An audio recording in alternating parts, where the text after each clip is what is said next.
Ladies and gentlemen, welcome to the Dribbz Talks podcast. We're bringing it to you real, raw and uncut. A safe place where we can talk about anything and everything. So like, share and subscribe. But most importantly, keep it locked.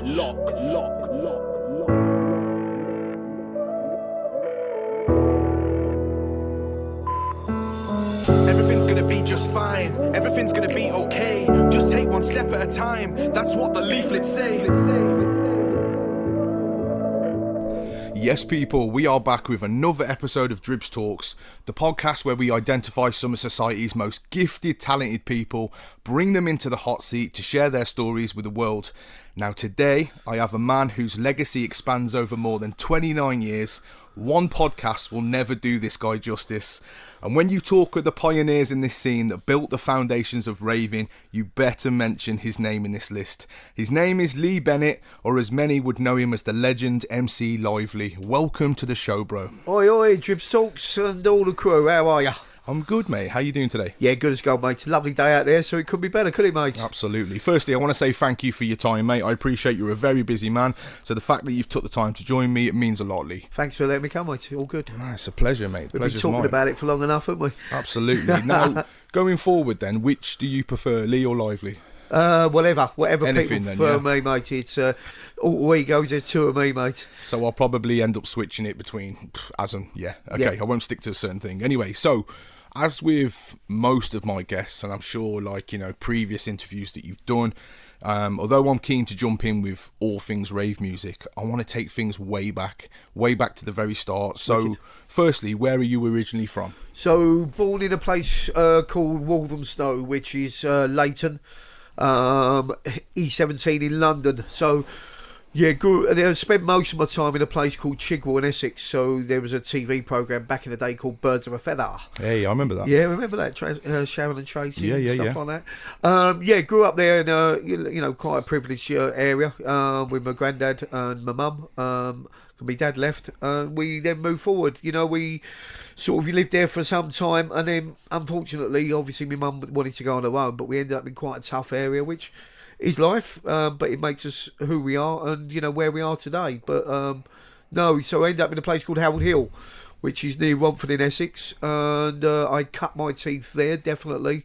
Went to a school called Royal Liberty, which was on quite a strange thing, really. It was a posh area, but you had people come from one side of the road which weren't, and rough, and then you had something posh. So there was quite a divide there, which I think made me who I was. Yeah. This is what I was going to move on to. Do you think that particular area taught you any valuable life lessons? Oh, without a doubt. There's without jumping ahead, we'll talk about later on in life where I got, jumped by a big group of guys, 8 guys and stuff like this. And, without sort of the knowledge of those things, probably would I have had the life skills to do what I do or, whatever.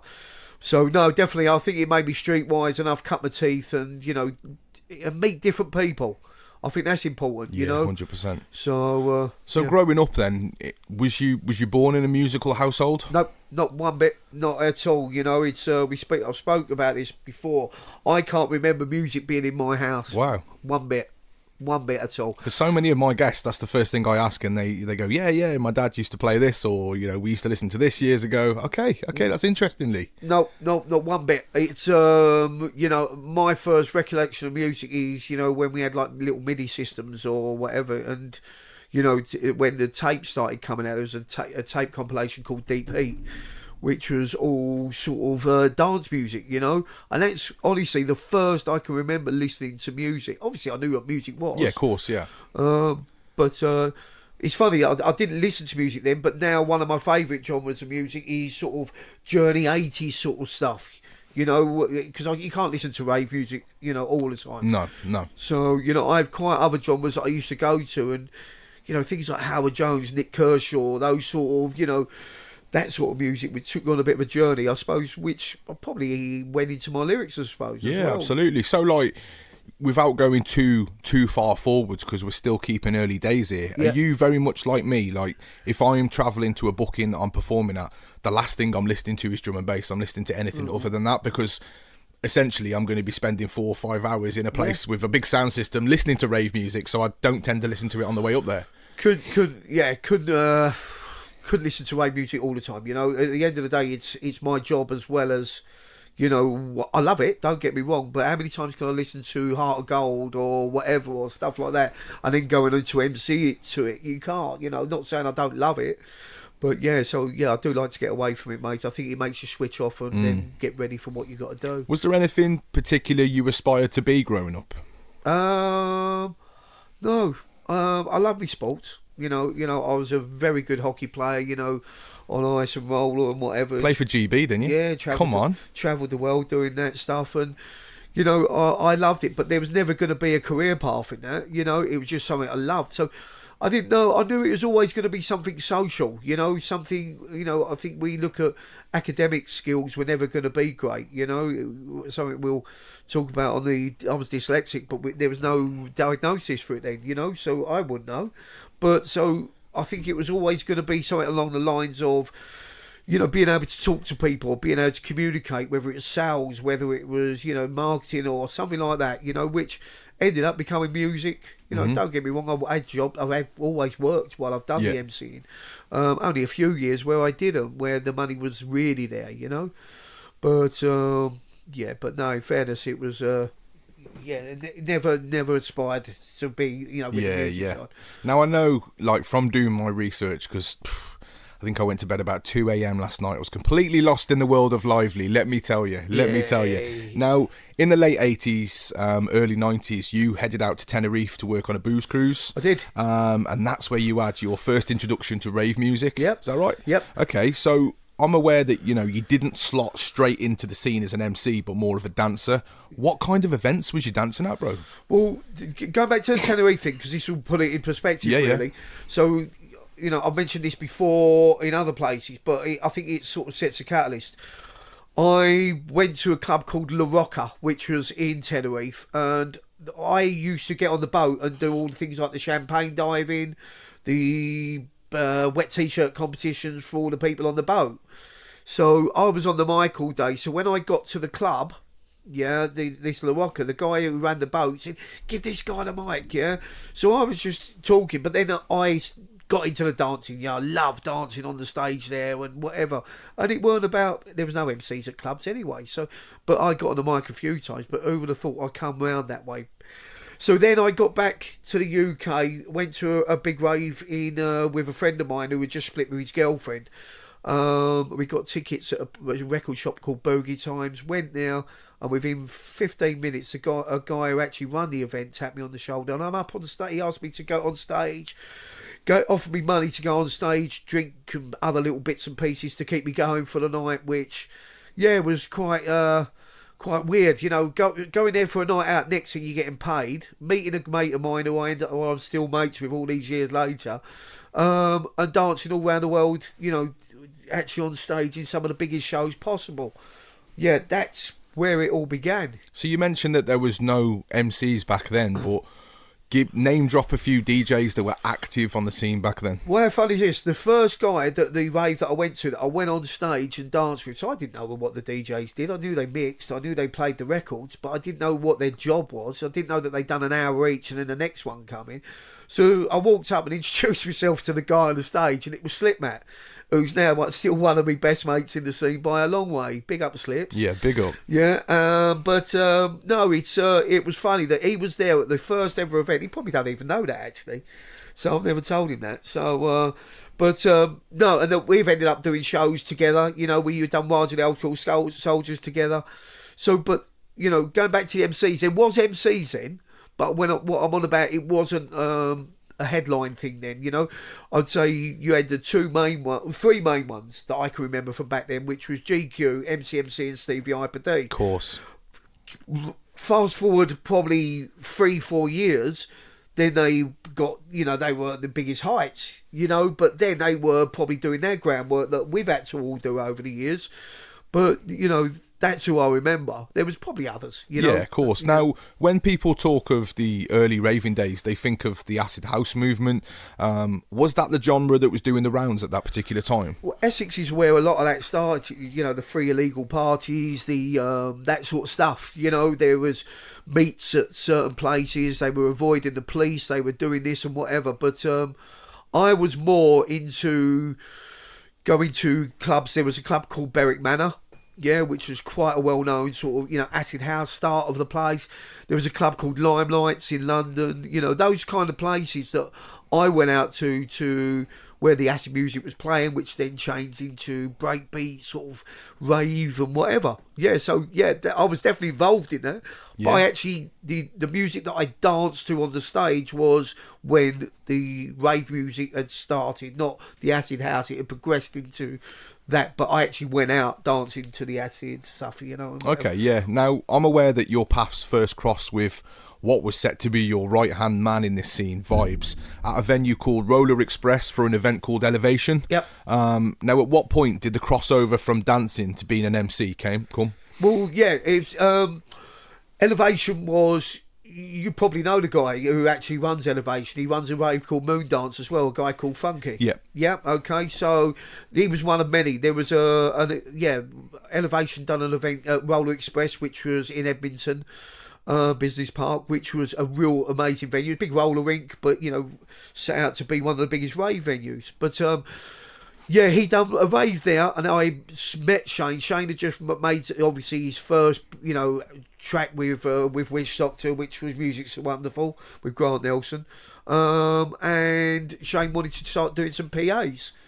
So he asked me and my friend how much would we charge, what could we do for it, you know? So, you know, we made different outfits for him, so we was different to when we went on the stage normally. Yeah, where we normally used to wear these red and white baggy outfits like the Prodigy used to wear in the early days.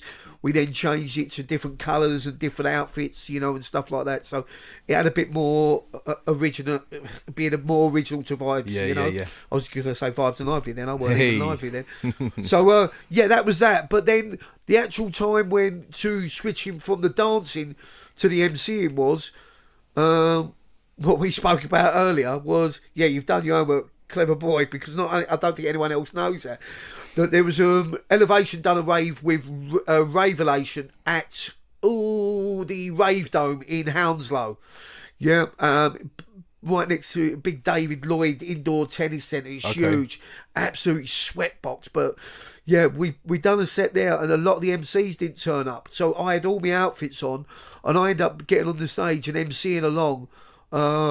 Yeah, it's quite funny, mate. That's where probably the actual start. Hang on, I can do this. Yeah, probably started, but yeah, then then it took flight with Dribbz. You know, I'd say then. Okay, so how did the crowd first welcome you getting on the mic? I think the early days they still see me as a dancer. You know, when I was doing that, but. There was a big switch, you know, from obviously when I stepped back from the dancing, you know, I said to my mates, well, I call them my mates, they were my family, you know, they were more than family. We've had a group of us that basically are still in contact and still amazing times. But no, I'd say, wow, I said to Gary, look, I'm not going to dance anymore, mate. You know, I've loved every minute of it, you know, but I just want to get away. And it weren't to MC. This was to me and Shane were driving around the place we lived by each other. I said, right, this is what we're going to do. So I'm going to go out with you. I'll drive because you can't drive for shit. Yeah, you're the worst driver I've ever seen. So I'll do a bit of driving. So we got to a club called Equinox in Rushden, yeah, which, you know, Milwaukee's, as a lot of people know it as. On a Friday night, if I'm right, I might be wrong, but and there was a lot of MCs there, but they were mainly more drum and bass. But even though they weren't drum and bass and hardcore, where Shane played a bit of both, they were more drum and bass. So he asked me to get on the mic, and that's where it probably started properly. So yeah, at Milwaukee's. Now, to me, being an MC in this present day, it's all about being that middleman behind the DJ and the ravers, to complement the music and to get the crowd lively. Excuse the pun. Yeah. Do you know what I mean? Yeah. What did an MC mean back then? It didn't. It didn't. It you know, it. It didn't. There was a few people that loved the MCs. You could see the people starting to sing along with certain MCs, but not sing along, but knew a few of their rhymes from tape packs that were starting to evolve. Because remember back then, people didn't buy tape packs. People bought records. Yeah, that's what the record shops were about. And I think that was maybe the demise of the record shops, the tape packs. Yeah. Because people could go and get all their favourite tracks with their favourite MC on, which instead of paying 12 quid for a vinyl or whatever, but they could buy 20 quid or 15 quid for a pack with every track on. It's the full package, isn't it? Mate, it's the way forward. So, yeah, I think definitely then that was that. So, I don't know. I'm not gonna. There's not politics involved, but I'd say that was definitely what changed the MC sort of thing. That everyone then could listen to their rhymes and stuff like that, or their lyrics, and start going back when they went the week after and doing it along with them. Yeah, 100%. Now, for me, one of the best feelings about being an MC is, seeing all the ravers get taken to that next level by your energy. And although I haven't experienced this, some venues, maybe one or two, but, more so yourself. But I can only imagine that having people recite your lyrics back to you is an amazing feeling. Can you remember the first rave that you witnessed this, and what was the feeling like? Yeah, of course. Without a doubt. It's, as I said, one thing with me is memories are the main thing for me with this whole journey that I've been on. But, yeah, it was definitely me and Shane played at Club Kinetic, which was Stoke-on-Trent, which was a legendary venue. But I then made up a load of rhymes. Without going into it, it was Charlie B's fault. We got messy for a week. He found a bag of ecstasy somewhere where he shouldn't have, and we done them all. We basically then made up a load of rhymes and battled each other, and then I used the rhymes the week after when I was out with Vibes. Little known to me that, obviously it's being recorded and that everyone around bought that Kinetic pack, and a few weeks after, you got promoters asking, can we book you, asking Vibes if they can book me with him. And then going to the rave, and then as I'm doing the rhyme, I'm looking at people singing along. So wow. I'm thinking, wow. So then taking it up a level, maybe, it's only a few weeks later, Ad. This is not like 6 months later. This is like a few weeks later, but then we're going to the next 8 venues the next weekend, because we used to do about 8 a weekend. And everyone's singing along. Yeah, so the bigger ones. And then we went to 1995 to Zoom, Helter Skelter Zoom. I weren't on the flyer because I weren't booked, but Dave was asking about me then. And yeah, that was it, mate. I looked at everyone's singing along, and me and Shane looked at each other, and he used to cut the music out when I used to end my lyrics, and there was a bit of telepathy going on with each other, I suppose. We started to find our way. And that was it. Everyone was singing along with us. So at what point did you and Vibes realise that you was onto a winner with this? Would you say that was kind of the moment? About 6 weeks after it started. Yeah, and that's, I think we made up the name Livelee, and it stuck, and it was quite, you look at a lot of names, it was probably people's surnames, it was probably people's this. Everyone said, I'm lively by name, lively by nature. There's no doubt about it. I'm not going to lie to anyone. I lived it, that I'm going to be as mad as it comes. Yeah, because that's who I am. I'm not going to hold it back because I'm an artist on the stage. Yeah, exactly. Not that I'm going to fall off the stage. I never got it in that state, never. But I'm going to go out and party with you for 3 days after. And if we still want to go, we'll go a bit further. Absolutely. Was it just Vibes that you was exclusively MCing for back then? No. It was mainly because that was, I think after a few weeks we said, we've got something here where all the other MCs jump on, they're sort of house MCs, or they're affiliated to a label or whatever. We weren't like that. So I said, why don't we play it out that us two just do this Vibes and Livelee show? Because it was Vibes and Livelee, and then we put the show on the end. So, people then maybe look forward to us, where all the other MCs may do this and that, so they get to see them all night, which is brilliant for them. But with us, they only get to see us one set. Yeah, exactly, yeah. So that was how we set that out. But no, how I started, I've never spoke about this really in a podcast, because I've only done a few, but or anywhere really, but there was a guy quite instrumental to me being me. Yeah, there was a guy called Martin Crew. He ran a rave called Hillside in Tony Revell, which is down in Merthyr Tydfil, down in South Wales. He had a big club there, and he took me under his wing. He was bonkers, mate. I mean, absolutely crazy. You know, little fat Welsh man with a tash. Yeah, used to taught me all about drugs as well. This sounds wrong, but, you know, I think he's quite poignant because people should know that, you know, that it weren't just about doing drugs. It weren't about doing it. It was about taking people on a journey.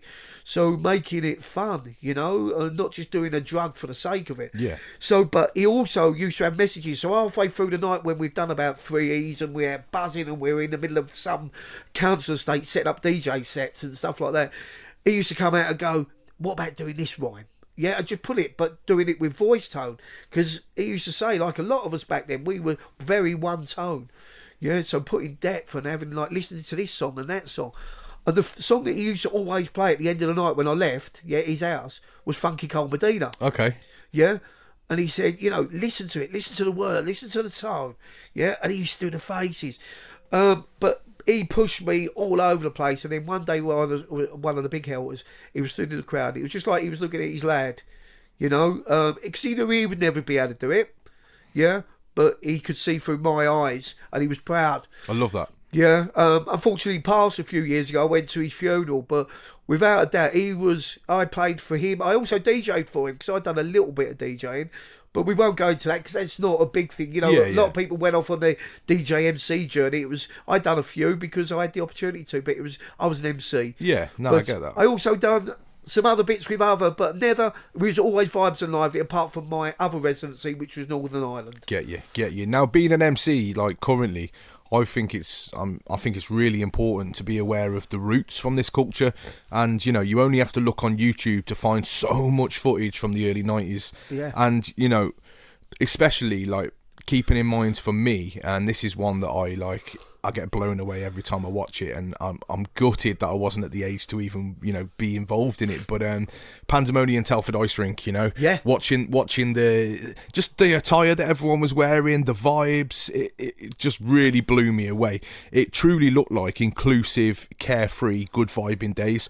Were the raves back then just that, Lee, or was there a different side to them that the cameras couldn't quite capture? Yeah, it changed very, very, very quickly. Yeah, so yeah, I've Pandemonium. So you know, look at the likes of Dorksy and Chamberlain who run it. You know, still great guys. You know what I mean? I played for them for many years, and we've had some fun times as well. But that rave was a special rave. You know, Telford's never been synonymous with, you know, rave. Then all of a sudden you've got this big melted ice rink that's, you know, putting on an event of that magnitude. So. Yeah, but no, then you had like things like the Fantasias and stuff like that going in, and people were branching out to different areas in the UK. But the rave music was changing definitely then. Yeah. So, you know, it was splitting into what way you was going to go. There was, you know, jungle. It wasn't drum and bass yet. How weird's that, you know? Yeah. But you know, one week you had, I'll use two artists for instance. So Dougal and Fantasy, yeah, playing basically the same music. They'd be playing Long Dark Tunnel, into Vibes Feel Free, or something like that. You know, both of them. Or Raggatip or something like that. Exactly. Yeah. I get you. So there was a crossover, wasn't there, but between then, them? 6 months later, Fantasy would be playing just jungle, Origin Unknown stuff, you know, and, you know, helicopter tunes and stuff like this, where Dougal was playing, you know, all these new Mickey Skidell stuff and stuff like it, going more on a bouncy little techno sort of, you know, which that's how it happened that quick. So very much just after the Pandemoniums that you just spoke about. Oh, okay, right. That was kind of around those times, mate. Yeah. So, you know, when you think of going back to the MCing part, because I do want to home in on that, you know, because obviously I'm an MC, you're an MC, so it's, you know, it's quite relatable. And this question here, like, this is the closest insight at the moment that I'm going to get. So I'm going to ask the question: when you think of legendary MCs from that era, there are many names for me being involved with the jungle and drum and bass, but the one MC which I think myself and a lot of us in the D&B jungle scene have to pay respect to, and that is the late great Stevie Hyper D. Was you lucky enough to be associated with Hyper, and what was the real Hyper D like? Have you seen the film? I've seen the film. I went to the cinema to watch it, mate. I was on the film. Was you? I was dancing on the film. So Come on. So I haven't seen it yet, unfortunately. Have you not? I didn't get. I weren't too Shame well. on you. I weren't too well. Oh, okay. That's a good enough reason then. So but that's another story. My knee was playing up badly, so I couldn't really move. But No, I'm on the film there with doing the dancing. So when it does come out, that we all get to see it.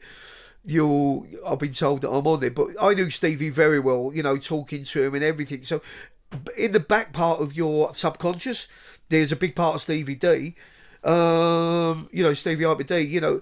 Even down to, I can remember when I didn't have any lyrics myself and I was MCing in Ireland, I used to use one of his lyrics, just to kick things off. And I wouldn't, I told him, the minute you walk through the door, oh, God. Yeah, that sort of thing, it was, love the guy. He had such a kind face, such a nice manner, and time for people where there was not many rude people then, but there were a few, but you could tell he's a genuine guy. So, he went on the same week as MC Ruff went, near enough. Well, everyone started panicking. There's an MC epidemic going on. Yeah. But he was definitely, he was the man, alongside the likes of, I've already mentioned MC, I think, who was my favourite. But then from there, you've got to look at, especially in the scene that you're involved in, Skipper D was, breaking barriers then, and it never stopped. The man was a bulldozer, did not in force of nature. Kept going, and look at the journeys he's been through. He's worked with every MC ever. He really has. And we spoke about it. Like we started in the similar places, but we've been places together, and we didn't get much time of talking. But we said, look where we started, and look what we've done in our different, genres. And it was interesting. I think we can look for each other's eyes in different sort of scenes, but we've been on that same path. Do you think that the passing of, going back to Stevie Hyper D, do you think the passing of Hyper just sent shockwaves around the scene? Because it showed that, like, we're not invincible, Lee. We're not bulletproof without a doubt. Because they're trying to, from what I understood on the... I could be wrong in this, and if don't hold me to this if I'm wrong, but from what I've understood from the film and many other documentaries that I've seen, I mean, obviously the one documentary, the cinema was the main one. It seems that his body just got tired, man. It just got burnt out from doing so many gigs. I don't know, mate. I didn't know him that well, yeah. But I couldn't see that. We all lived and breathed it. I think if it's our time, it's our time. I say that. Doesn't matter what you do in life, you've got this time to go, and that's got what people who go up the gym every day that literally can roll over the next day. Absolutely. Now we've got things like COVID. We don't know what that's done. With people's bodies, if they took different things and injections and stuff. But so you think there could have been more contributors than just? Listen, we was all drinking. We was all doing ecstasy, which was very powerful then. There wasn't a coke epidemic then, there wasn't, pill speed. I guess of the purest form as well. Literally, mate, you paid 20 quid for a Gary then, and, it weren't about, how many pills you done, it was how less you done, because that proved that you got the strongest. Yeah, I get you. Do you know, it's, so, no, when I see him, and I see him at Vibe Light, I see him at Helters, I see him everywhere, I wouldn't have thought it was. I just think it's one of those things in life. It was your punch out. Yeah, no, I get that. Now, I know me and you have spoke previously about our time coming up through pirate radio, and I suppose back in that kind of era, and as it still stands today, Cool FM with Eastman. Yeah.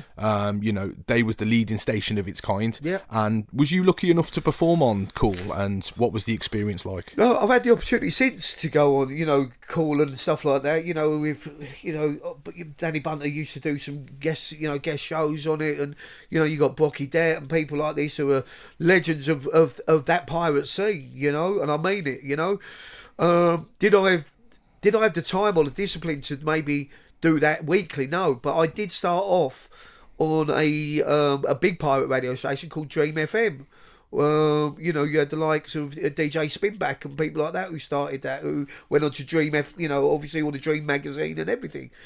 So, but I was with two people called Rise and Shine, and we used to have a set, but up in the tower blocks or out in these back dark, in South London, dingy places where we had a Nokia mobile phone that we had to pass over, lock the doors because of the, DTI. DTI coming in and, getting busted. And, sometimes you're on there at a set and there's one person keep messaging you. You didn't know how many likes you had, because it's not like where you're on live, where you can see you got 3,000 followers. You got you're guessing, or half the people were messing around on your phone trying to order a pizza. Yeah. So, but you did it because it probably ground us, for who we was, and that led on to them doing an event, in one of the most unique venues in London, which was one of the starts of drum and bass, the Laser Drome. It was what do you call it, the Laser Quest little place. Oh right, okay, yeah. But it was really well known in for drum and bass events. Quite a moody venue, if anything. So to do a hardcore event now weren't known. So I ended up going on with Hixie, and we were called DJ Jun and DJ Ghoul. Now we still to this day laugh about it. That he was DJ Jun and I was MC Ghoul. So Jungle, because that was at that club. Yeah. Now talking from experience of the last 10 years or more, although the two are pretty much identical BPMs, you tend to find quite a divide between hardcore ravers and drum and bass ravers, and I don't mean that in a negative form, just people tend to stay in one lane for hardcore or one lane for drum and bass, especially the new kind of era. Yeah. Whichever side they preferred, so they would stay true to that one particular genre. Was that the case back then too, or was it completely united by rave music on a whole? It was very united, yeah, that people would listen to everything, yeah. They would listen to one set of hardcore, then one set of jungle, and yeah, but remember, jungle and hardcore was on the same set. So it made it quite, just get on with it. We just loved the music. But as it started to change, it become, I suppose, different, especially at Helter Skelter and Dreamscape, where you had some people then going into one room to listen to drum and bass and then going into the other room to listen to hardcore, when their DJ was on. So when it started to split, it made it quite hard, mate. But I would say nowadays there's so many genres of drum and bass. So, you talk about people just listening to hardcore. There's not many genres of hardcore. There's hardstyle, there's, that sort of stuff. But with drum and bass, you could have 30 different arenas. Yeah, that's very true. So, I think from back in the day when it went from the music split, people went into one room to listen to that, or if it was one DJ they loved and they still loved both the music, they would stay in the main arena and listen to it. Yeah. Now, one thing I will never forget is the whole community of record shops and spending time in them, choosing your favourite vinyl or buying the latest tape packs, which is where I purchased my first ever slamming vinyl ticket. It was my first rave for the Royal Bath and West Showground. Yep. That was kind of my first insight into drum and bass, into hardcore as well, because I actually spent the time walking through the different arenas and soaking up the vibe. You have to. Do you know what I mean? I wanted to absorb everything, and this is where I got my first taste of like a multi-genre event. And like I said, I have really fond memories of walking through the different genre arenas. And the one thing that stood out to me in the Hardcore Till I Die room was it was just oozing with positive vibes. I was getting handshakes all over the place. You know what I mean? Yeah. And not one person looked intimidating. Even if they were built like brick shithouses, they still had a smile on their face. Do you know what I mean? Yeah. And just there was not one bit of trouble present. Did you see your fair share of trouble in the raves? No, and can you not identify any particular moment? I can. I've had little incidents, but we're talking. If I was going out into a nightclub every week, a Sharon and Tracy club, that I would have probably had fights every week. No doubt about that. But we're talking. We was in and out of a venue, so I never really got that. But on the dance floor, I've probably seen a few incidents, but nothing major. Nothing major, mate. More outside when we done multi-genres, like a few in Birmingham on the outsides of it. I mean, I've been in venues where, like, without mentioning promotions, because it'd be unfair to do that. A Birmingham promotion, we were down there and Spider and Bass were on and all that, and obviously the Johnsons turned up and the place got ransacked. There was people, whether it was them, they were leaning over the counter and snatching the tills, and there was glasses being thrown from the dance floor, and we had to get out of there for our own safety. Oh, without a doubt. Do you know what I mean? I think in one incident like that, but we was never at risk, mate. And let's face it, we were big enough and ugly enough to do with what we had to do, but. No, the hardcore scene was definitely different. The biggest turning point for me, Lee, and this put everything into perspective for me as a drum and bass MC. Like, I was going out and just doing my thing and just being positive, because that's one thing about me which I like to think, without blowing smoke up my ass, that it sets me aside from other MCs, is that I'm positive with this shit. Yeah. And I don't think I'm any better than anyone else. There's a whole heap of talent, you know what I mean? And I'm just one of them, one of many. And I like to help people as much as I can. And I can always remember this is many, many years ago. And this was in Telford, because funny enough, although I rep this place with the best I can, and I really do shout from the rooftops about particularly Donington, the area I grew up in, you know, council estate, I always say, you know, don't judge a book by their cover. There is some fantastic people that would walk the end of the world for you, do you know what I mean? Yeah.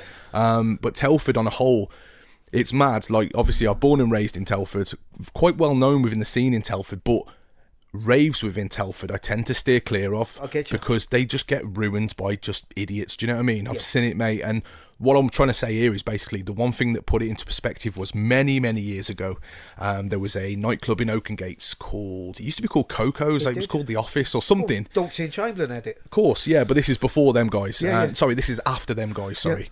And there was a particular event going on, and me and Monchi, my back-to-back partner, went down there. And as soon as we got in the place, there was a couple of lads that took an instant dislike to us. Yeah. And the one lad was telling me, come here, I want to talk to you. Come here. And I'm like, what? Come here, in the toilets, I want to talk to you. Something made me grab Monchi. I don't know what it was, but something was like, something ain't right here. Yeah. So I'm like, Monchi, come with me. And we walked, God knows why, but we walked into the toilets, and he pulled out a machete knife. Yeah. And he come towards me with it.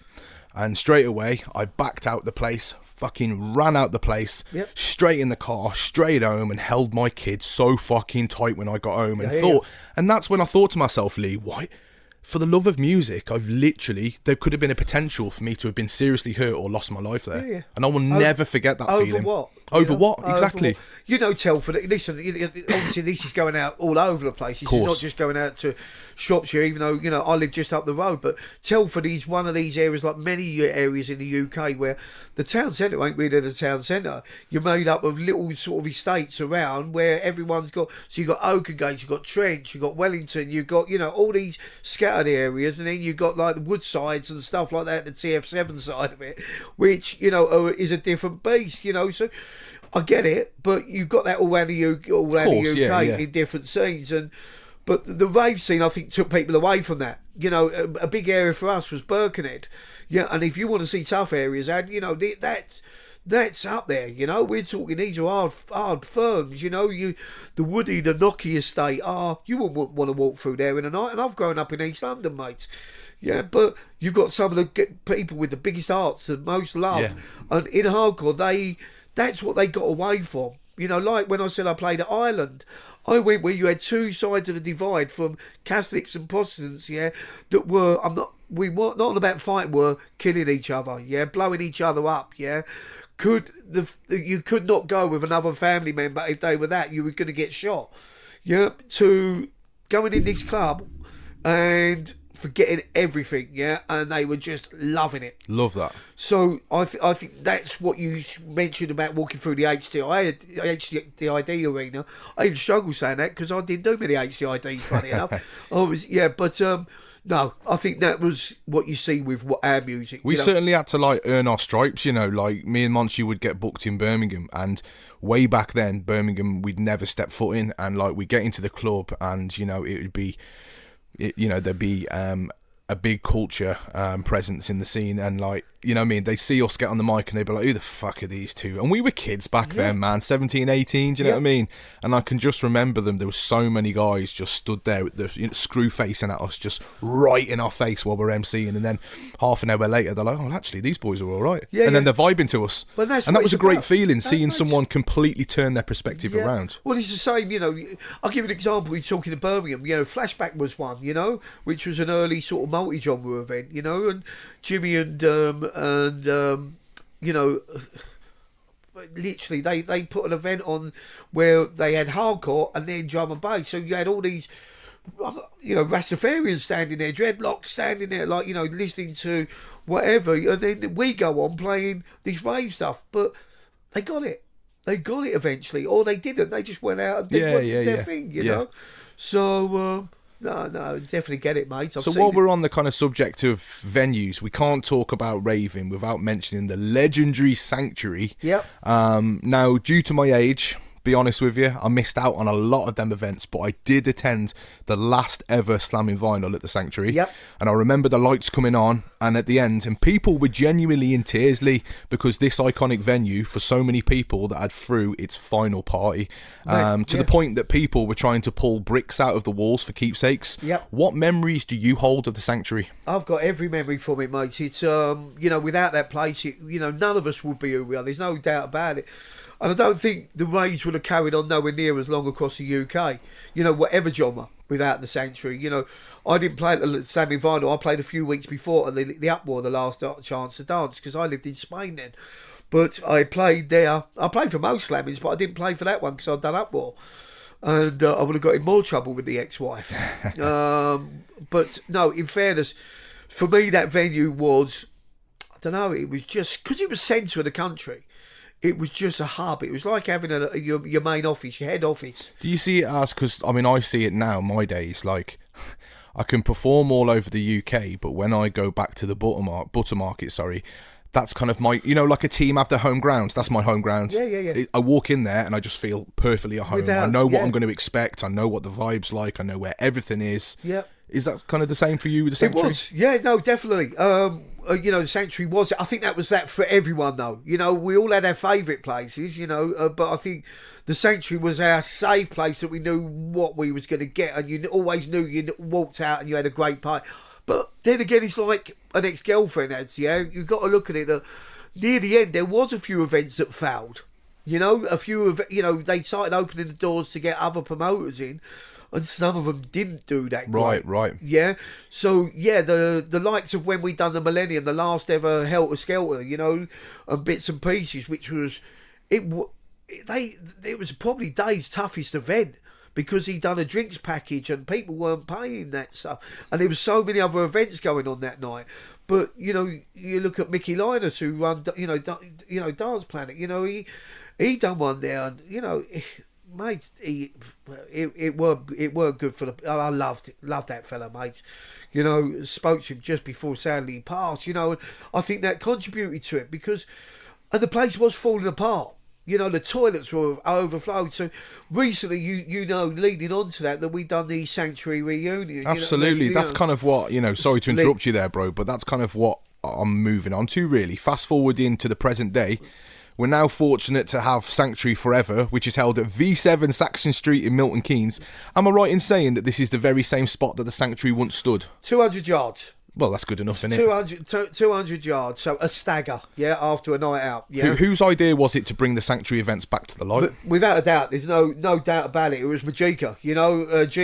G flown his flag for many years, beating down sort of Dave Prattley every week, calling him out, but getting abuse. The guy got raw abuse, racist abuse, and Majika's, done these different changes music over the years. He was playing with Hixie Dougal, and now he runs Raveology and other brands, but he's always fought to get it back, but there was never a venue. Then Marshall Arena appeared, and, he went with Dave and for Dave Prattley, and it never happened, and he still got abused. Leave it alone, but he wouldn't.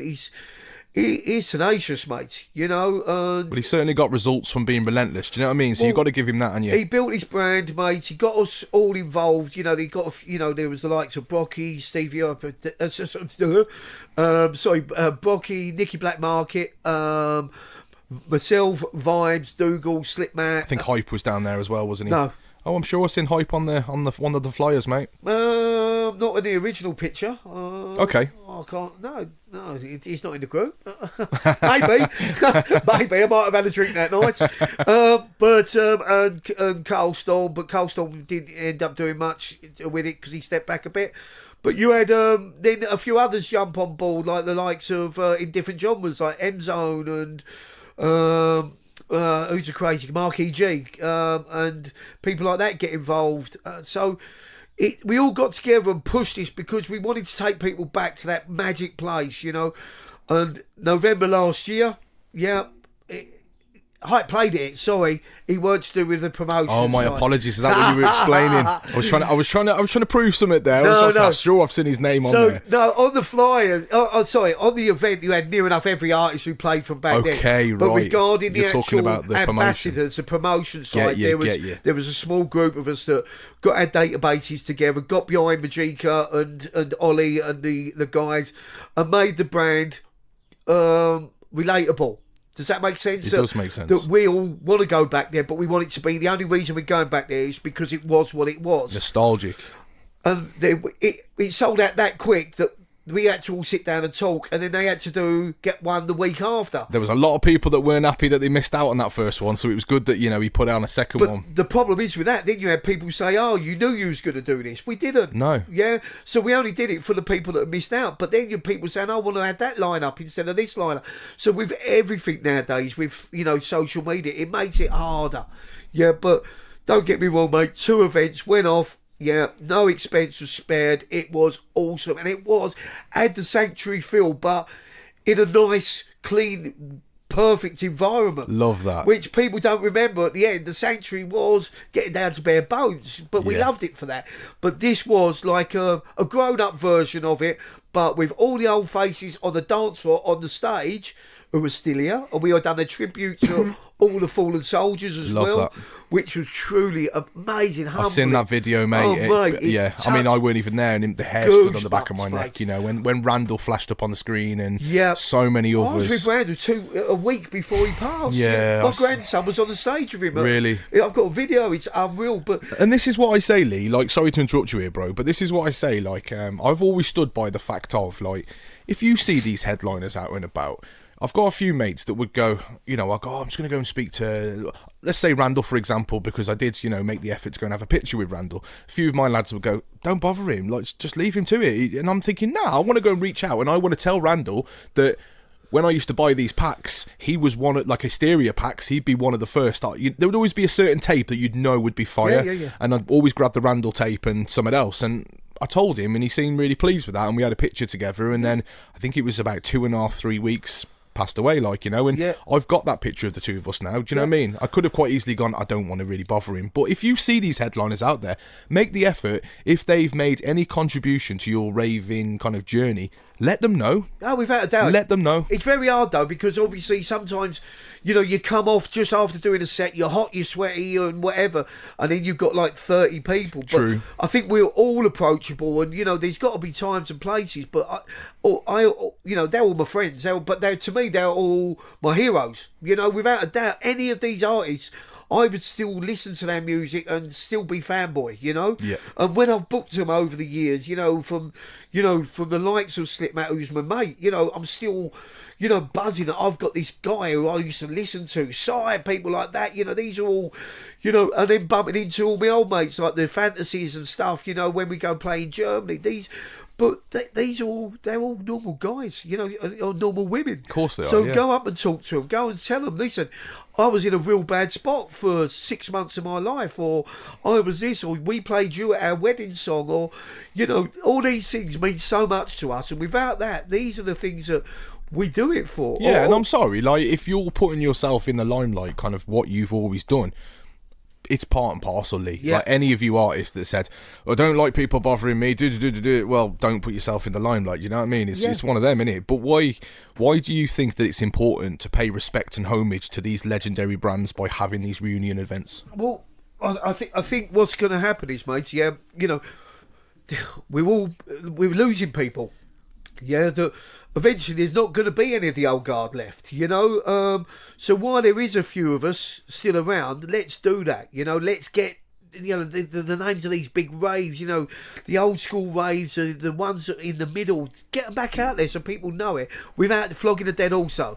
So if you're going to do a reunion, don't do 20 in a year, just do one or something. So going back to what we said about the Forever brand, it weren't like it was Dreamscape or Helter Skelter, but it was the essence of all of them. Yeah, 100%. Are these lineups being handpicked to represent some of the original lineups, or are they interested in new waves of artists that are coming through? We kept it as much as what you could do at the Sanctuary, which was nice. You had the techno, the Technodrome, that sort of room, which was small, bouncy, and rocking.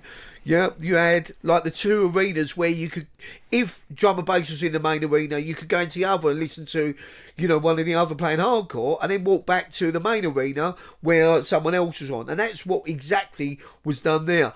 But honestly, mate, it was the best thing for me, and I know probably all the other artists. It made us remember, the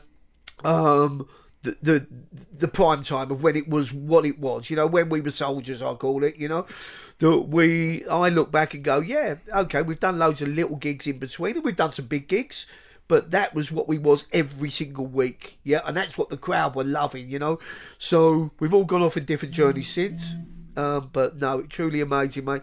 And this year there's two, so it's one in Milton Keynes and one in Manchester at the legendary Bowlers. So, nice. Which will be awesome as well, because a lot of the people don't travel now. So the northern people from Scotland, from the northeast, northwest, can go over there instead of having to go all the way down there, mate. So, but again, it will be the same big arena, third arena with the techno and the whatever the harder stuff, and then a multi-genre in the others. Fantastic. Now, obviously, there's many artists that have passed on that some would relate to the Sanctuary. One of the biggest MCs for me would be the late great MC Livelee. Yeah. Did you have many dealings with Livelee, and what was he like as an individual, Lee? Oh, mate, he was, his work rate's phenomenal. Phenomenal. I think we said it earlier, mate. He didn't stop. From when he started, doing Terry Turbo's stuff. He, without a doubt, he just went on for bigger and bigger and bigger and bigger. But honestly, mate, I've had many stuff. We used to have some funny banter, me, him, and Fantasy on. You remember Don't Stay In back in the day? Of course I do, yeah. You'd always wake up from it after a night out and think, I dread them pictures on DSI. Oh, mate, then when he got to Facebook, and we used to send it, we had this group, and we used to send messages, and this is before they started SASAS. And, mate, he had a banter on him and all, but he could also take me giving it to him as much as me, which I loved. And as I said earlier, we had a poignant moment where we looked at each other and we were talking about something. It was in Germany, in Bremen. And we said, isn't it weird that we all went off on our own journey, but we're still doing what we are? And it weren't a case of, drum and bass is bigger, or, hardcore had a few years bigger than drum. It was, we're both still doing it. And, his work ethic is a million times more than mine. He was making, listen, with drum and bass, to keep going, you're writing new lyrics daily. Yeah, with me, I'm a tribute act. Yeah, if I go on and start new lyrics, it don't matter if I play the new hardcore or the older hardcore. If I done it, people would look at me and go, "What are you doing, fatty?" Absolutely. Yeah. I mean, the questions coming soon. We'll move on to kind of, with regards to you classing yourself as almost a tribute set now. Yeah. Do you believe that a legacy like Livelee should never be forgotten? It never will be. It never will be. As long as the ravers are alive, it never will be, mate. Listen, do kids watch films anymore? No. Do kids watch YouTube? Yes. Yeah. So the world's changing. Yeah. Now it's going to be reels. Yeah. There's always going to be a light burning with Livelee, because he'll be on reels. He'll be on, everything like that, mate. What do you think that the new wave of MCs can learn from the approach of Livelee? Just being yourself, finding your own way, not copying someone else. It's a common asked question to me. When an up and coming MC used to come up to me, Lee, what Livelee, what have I got to do to break? How can I tell you that? It happened to me in 6 weeks. The scene evolved around me, not me evolved around the scene. Where the drum and bass guys, they had to keep making it because as I said earlier, you've got so many genres. And from liquid to jump up to this and whatever, and now you've got like 4x4, you've got stuff like this. So look at X. Like, look at X-Man, yeah?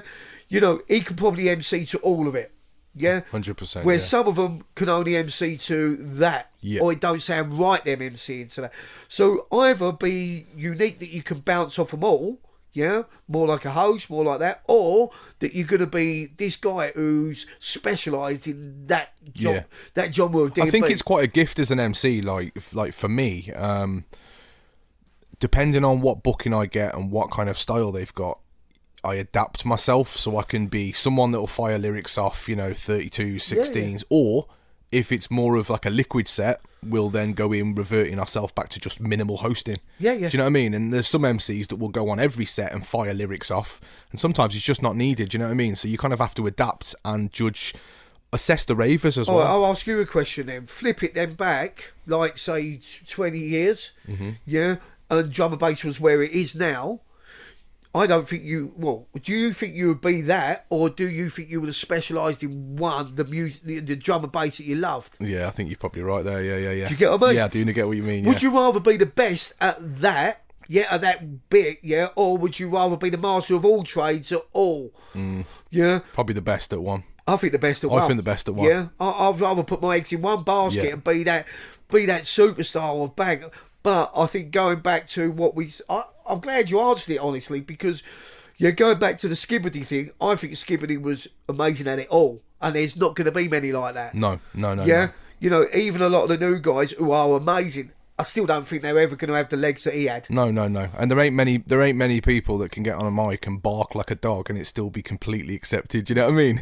Not just all around the world and do it. Yeah, exactly. People barking back to him. Absolutely, yeah. And some people think he probably was crazy when he first started doing that. He's crazy. We're all crazy. Yeah. But that was quickly learned to be his kind of trademark. Do you know what I mean?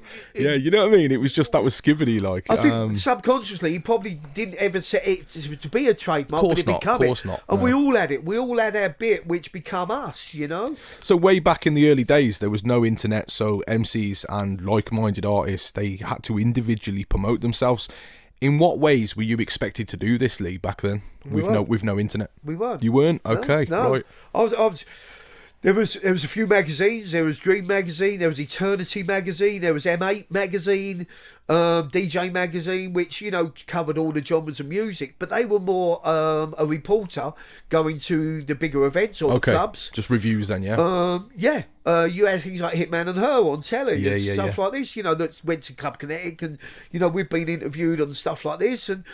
But there was never a case of, right, we're going to book you, will you go on, shout this from the hills, or, go on and do a set, and at the end of it, shout, make sure you go to this club.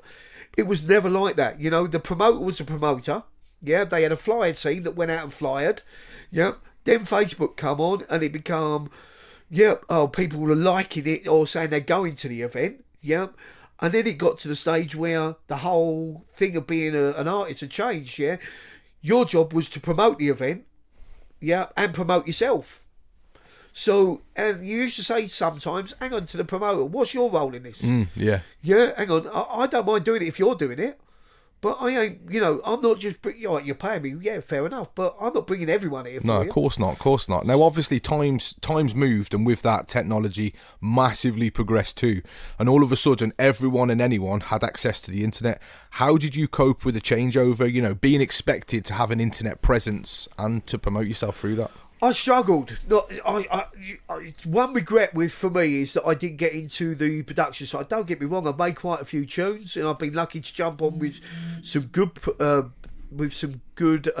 producers, but I've not been able to do the bit myself. Yeah. Which I wish that I could have, when it all kicked off, done that. But regarding the internet, I lived in Spain. I've told you this, and out there we didn't really we shut ourselves off from all that. And when I come back to say, look, Shane, we're going to start kicking this off again, I've split with the wife, and if you want to give this a go and get the Vibes and Ivy show to where it was, we need to do this and this, because it had changed. It had to be more professional because of the online presence. But the thing I struggled with was, then you had groups, I'm still on Ush, but you had groups like Ush that were there with people saying, oh, Livelee shit, or look at that fat bald bloke now, he used to have long hair, what's he trying to stand on stage for? But then you've got people who knew nothing about the music still doing it, keyboard warriors. But the minute that you put up, hang on a minute, sorry the language, go fuck yourself, mate, I'll come round and Mate, it's raw and uncut with this, so you can just let loose, honestly. Go fuck yourself, I'll come round and punch your head in. Yeah, which ain't about what us. They say, oh, Lively's meant to be peace, love, and unity, but you can't have someone go on that. So eventually, I had to step back from like looking at the bad stuff and look at the good stuff, and look at how many people when someone put, say for instance, Lively's fat, bald, and he's shit. Yeah, that all my people who love me go, no, you're wrong, mate. Yeah, you're just sat in your home, in your mum and dad's bedroom, with a sock on your cock, doing nothing, just trying to slag people off because you're a no one. So they completely outnumbered that one negative comment. So they did it for me, and the old saying is, any publicity is good publicity, but it took me a good couple of years when I come back. This internet phenomenon, it's great. It's pushing people. You can promote yourself, but there's also another side where people can say that they're going to events and never show up. Yeah. They're not buying tickets, they're just saying attending, so then they can put all the comments in it. Exactly that. Do you think that, do you believe that the internet was a positive move for the music scene, or do you think it did more worse than good? Swings, roundabouts, kicks and punches. It's a bit of everything on that, mate. I think, it's done good in certain things. It's done good for people to be able to promote themselves and take it to different countries and different stuff like that and get your music out there. I don't think in general, where before DJs were a bit of a myth, you never see them daily, so, you see them up on this stage, and were they real, because there was no internet to know who they are. Now, you see them every day. I mean, the good thing, for me, in the presence of the internet now, I had a DJ from Poland get in touch with me. Yeah. You alright, bro? Do you fancy collabing on a mix? Yeah. I'd never stepped foot in Poland. I mean, I have been, but I never stepped foot in Poland to visit this DJ. He sent me the mix over. Yeah. I slapped my vocals on in that booth just around the corner here, slapped the vocals on it, the mix went out. You'd never have known that we hadn't been in the same room. Yeah. So that's really good, do you know what I mean? You can collab with people from all around the world with the power of technology. Oh, without a doubt. But when you look at, say, lockdown, without that, so many people couldn't leave their house. Yeah, without all of a sudden DJs doing live streams, but then it went to an extreme where you had people, just being dickheads with it, and it then become, these people need to be booked because they've done major big sets in their bedroom. It's a different step up to be a main room DJ to a bedroom DJ or MC. Yeah. Yeah, so hang on, wind yourself back a bit. Yeah, thanks, brilliant. You got people through tough times, but all the artists did it. So that's why I'd say the internet's a good thing. Yeah. My regret, as I said to you, is that I didn't embrace the technology side enough that I should have. Probably Shane as well, Vibesy. I think, he's, when it went to CDJs and stuff like that, I think he wished he would have jumped on it more. But listen, it didn't affect us. We're still doing what we do. Exactly. So, that's a true testament of time as well. Course. I remember a time when a rave flyer would be a nice shiny bit of material that you could hold and add to your ever-growing wall of rave flyers. Yep. Because let's face it, everyone from a particular era had a room consisting of all these rave flyers. Yep. If I was performing at an event many years ago, it would almost be expected of me to put the work in and head over to certain events to hand flyers out when they were leaving. Yeah. Now, most events, they won't even go to the effort of printing flyers, Lee. Do you know what I mean? They will, nowadays, they'll just design a flyer on the internet, slap a sponsor price on it, and let the internet do the rest. Do you think that physical flyers have truly died a death now? Yeah. I do as well. You know what I mean? In that drawer over there, I've got every flyer from any time I've performed, for 20 years of flyering. But it's interesting, Lee, because after a certain year, them flyers stop, bro. Oh, mate, without a doubt. They stop, and I haven't got any after a certain year, and that is because social media and the sponsoring of ads fully took over, Lee. Totally. Do you know what I mean? But the thing is, mate, I think you'd be mad if you did an event now and the likes of, listen, this ain't because I'm to do with it or anything, but Sanctuary Forever, which is in Milton Keynes, which is as central as anywhere. If you was doing an event with, say you had a Slipmat or a Fantasy or Nicky Black Market playing there, that you didn't go and say, I'm going to do 5,000 flyers and put it there, that I might pull 20 people from it. You'd be mad. But there's not many events like it. There's not. And I tell people that don't, there's a lot of new wave MCs, like I said to you about the pirate radio, that don't know about that era. They also don't appreciate the importance of a physical flyer in your hands that you can refer back to, you can show your friends, you can put on your wall, proud. And I have fond memories of coming out of Q Club, Air Night Club, and seeing coming back to the car, and underneath the window wipers is a nice juicy pack of flyers, and you'd be really excited to like, oh yeah, what have we got? Yeah. Oh, this looks fucking great. What a wicked graphic. Right, I'll put that on my wall. Do you know what I mean? Yeah. You don't get that no more. And it's a damn shame. You don't, mate. But yeah, that's technology for you, and let's face it, in 5 years' time we'll be talking about something else. That is very, very true. So moving on from the natural progression of the rave music, but still to keep to the topic of MC Livelee, I'm interested to know how Livelee differs from your individual self as Lee. Okay, so yeah, definitely, mate. There's Lee and Livelee are complex, and they always have been. You know, they've always had a battle with each other. They've always had, you know, when I was married, I think it is when he really appeared. You know, and I talk about him in a second party, but we argue with each other. So when Lee turns up to an event, I have to switch. You know, automatically I switch on to MC Livelee, and it just happens automatically. But the thing was that, without a doubt, that after as time goes on, you realise that Livelee is inside of you. And I even played pool or darts, and you know, when I'm on my own, and I end up playing Lee versus Livelee, and you become like Gollum in Lord of the Rings with, you know, he's having arguments with himself. So I think that angel and devil is in everyone, but I would say every artist, there's definitely a Lee and Livelee in you. Do you want to see Livelee as an alter ego? I think that's what I was just saying. Without a doubt, you know, they are. He puts his cape on. Da da da. Captain Chaos, out he comes. You know, but he becomes more prominent as time goes on because he comes out when he shouldn't. Yeah, I get that. You know, or the other way round. You know, it's hard to get him out when you go into a small event. You know, it's like, hang on, you need to appear. Like the Hulk, you know, in Avengers, where he can't make the Hulk appear, and you're thinking, come on, I need Livelee to turn up. Yeah, so I'm interested to know, how do you handle the days when you really don't feel like being everyone's favourite outgoing Livelee MC? You have to, I don't know, I've... Bit of a strong word with yourself, or... I'd say without a doubt, mate. You know, mental health for me, mate, was not heard of. Was nothing, yeah? So I've always been able to put this cloud, you know, hand over my face with a smile on it.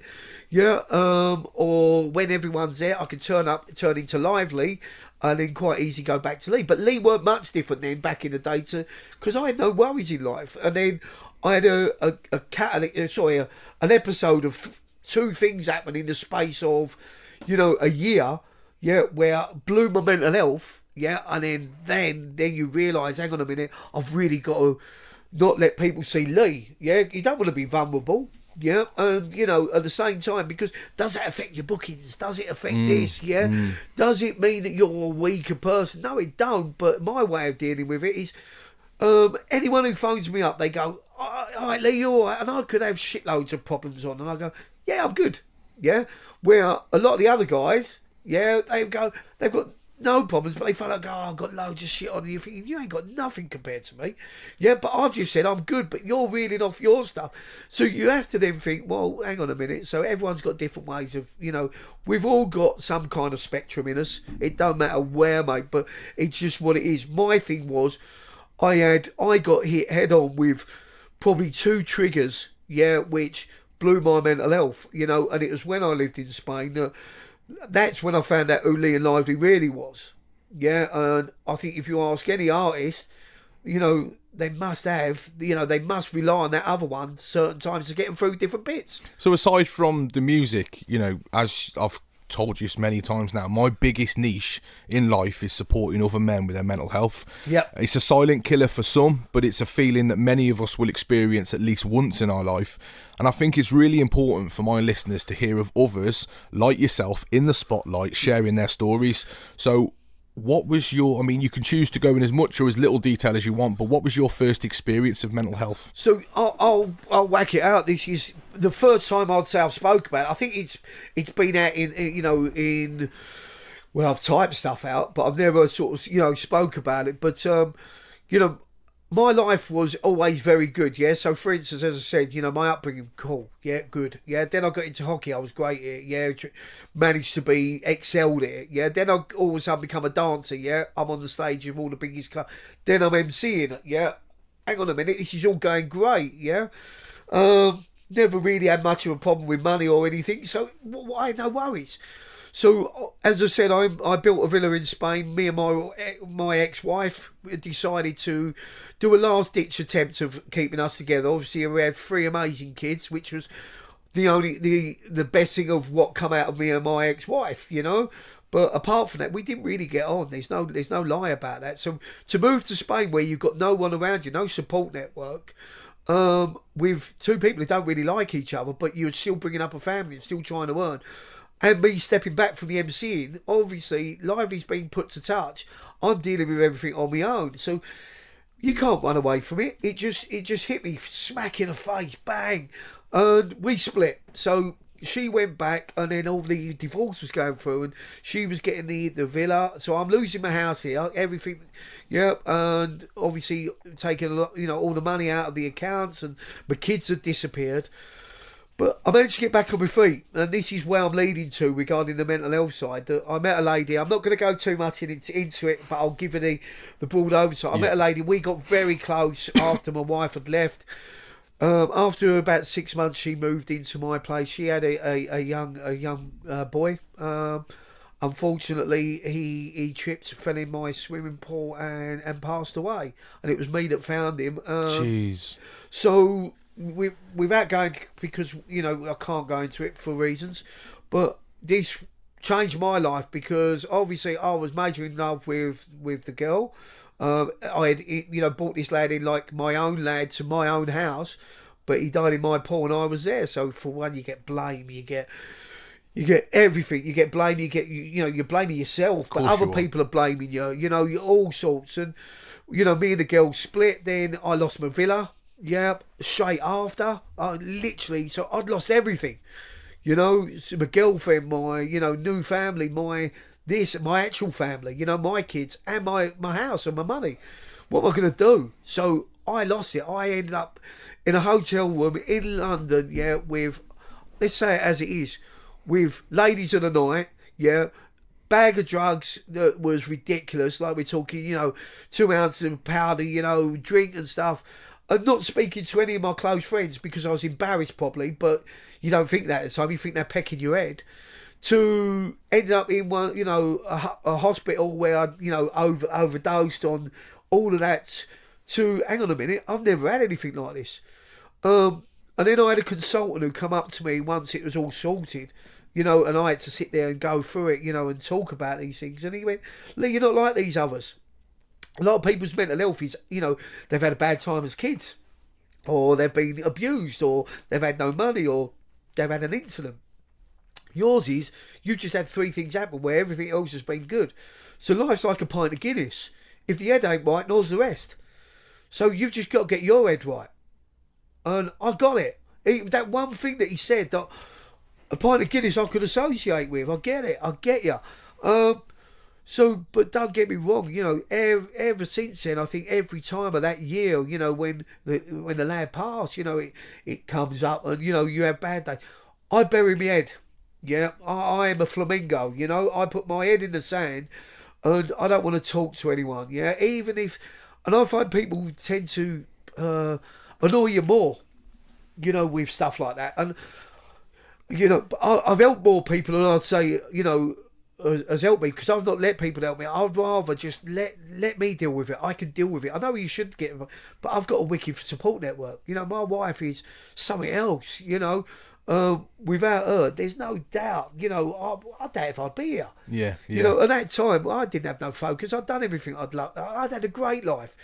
So was it yourself that identified that you were struggling with mental health, or was it, as you said, this particular person that mentioned about the Guinness? You knew yourself, yeah? I knew it, mate. I knew it because I see everyone else who's always, there's this mental health card that people talk about, but there's also genuine people with mental health issues. I spoke to a promoter, sorry to interrupt you there, I spoke to a promoter on a few podcasts ago, Baz Holland, and we were speaking about mental health, and, he said that, like, he's experienced people who cry out the mental health, but there's a massive difference between mental health and a come down. Yeah. Do you know what I mean? Oh, mate, exactly. And there's a lot of people that cry the mental health when they're on the come down, and there's a lot of people that struggle with mental health and don't have come downs. Yeah, But you know, he's bang on there. You know, let's face it, everyone's like, oh shit, I've spent all my money, or I feel like shit, or my missus ain't speaking to me, or what did I say last night? Which is a come down to 1 minute where you wake up in the morning and you go, life's good. Yep. And then you're driving down the motorway and you go, fuck this, I'm going to drive into the Central Reservation. Yeah, where 5 minutes ago you was telling yourself life's good. So there's an imbalance of chemicals in your body. 100%. Yeah, which isn't chemicals that you've taken through your mouth. Yeah.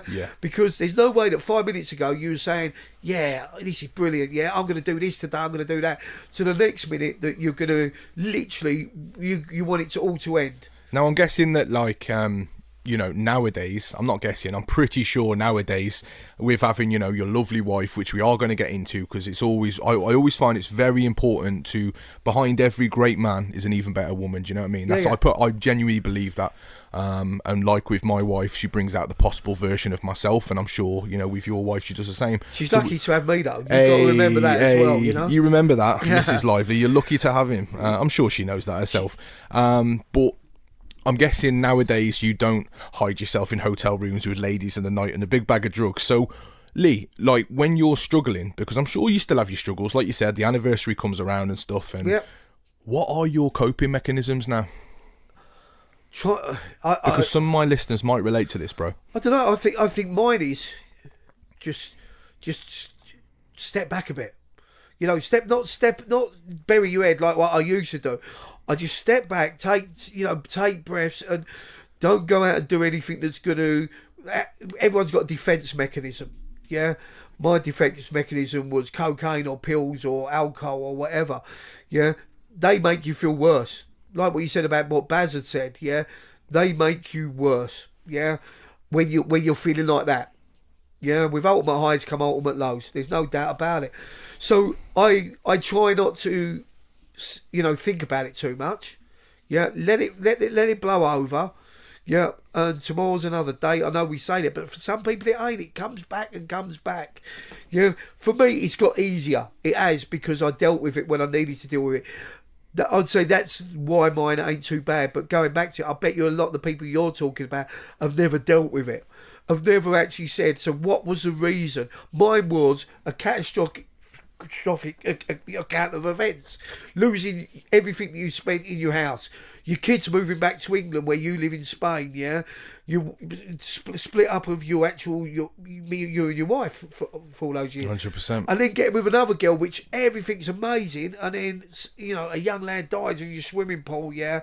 And you get blamed, you're blaming yourself, you're everything, yeah? That you just think, right, I can't deal with it. Yeah, I'm going to explode, and I've had a good life, so ta-da. Yeah, but then when I sat down and spoke to people about it, I can actually now, yeah, that's the reason why. It ain't no other reason for you, Lee. Yeah, for other people, it might be, go back to, where did it start? Yeah, was it your family? Was it your questions you've got to unearth? Yeah, was it an incident you had with a girl? Was it something you did? Yeah, or I don't know. Or so people don't reconnect with their friends either. What about the friends you've let go over the years? You know, how about reaching out to them? You know, sometimes we don't because we're all stubborn, or you know.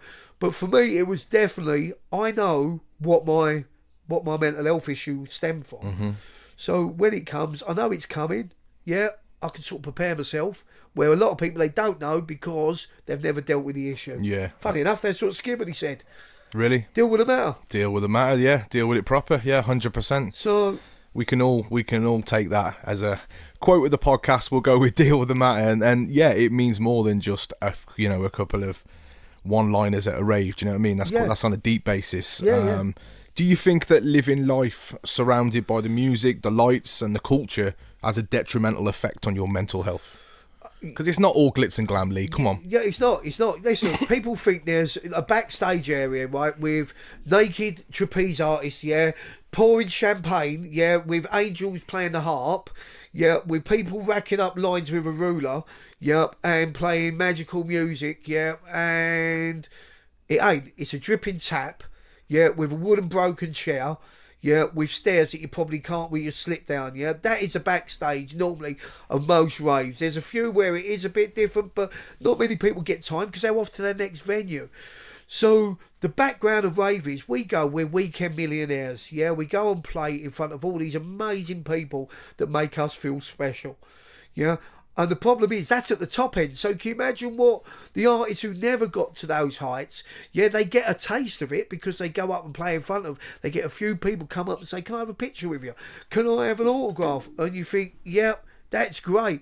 But can you imagine if they're not getting that, then in a week they get nothing. They're going back to their 9-to-5 job.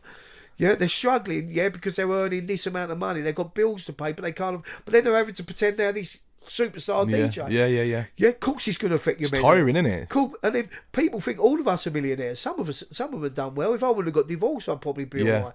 But I have so many people come to me and they go, Dribbz, you've made it, you're on these lineups, and I'm like, if only you knew. If only you knew, if only you knew. For example, Lee, and this is a bit crazy. Firstly, I know this is going off topic, but there's a signed copy of my brand new album. Wicked, man. I know it's, I love all that. Not your genre, but it's real. Do you know what I mean? Each track is a segment of my life, apart from one or two. I'm on it later, mate. So see what you think, yeah? Yeah. So with regards to that album, Lee, just because I'm on the topic, that album is for sale at HMV, which I sourced. It wasn't like they came to me. I put that in HMV. Yeah. And people go there and they go, wow, your album's for sale at HMV. It's next to Ed Sheeran and Taylor Swift. Well, number one, I wish I had their money.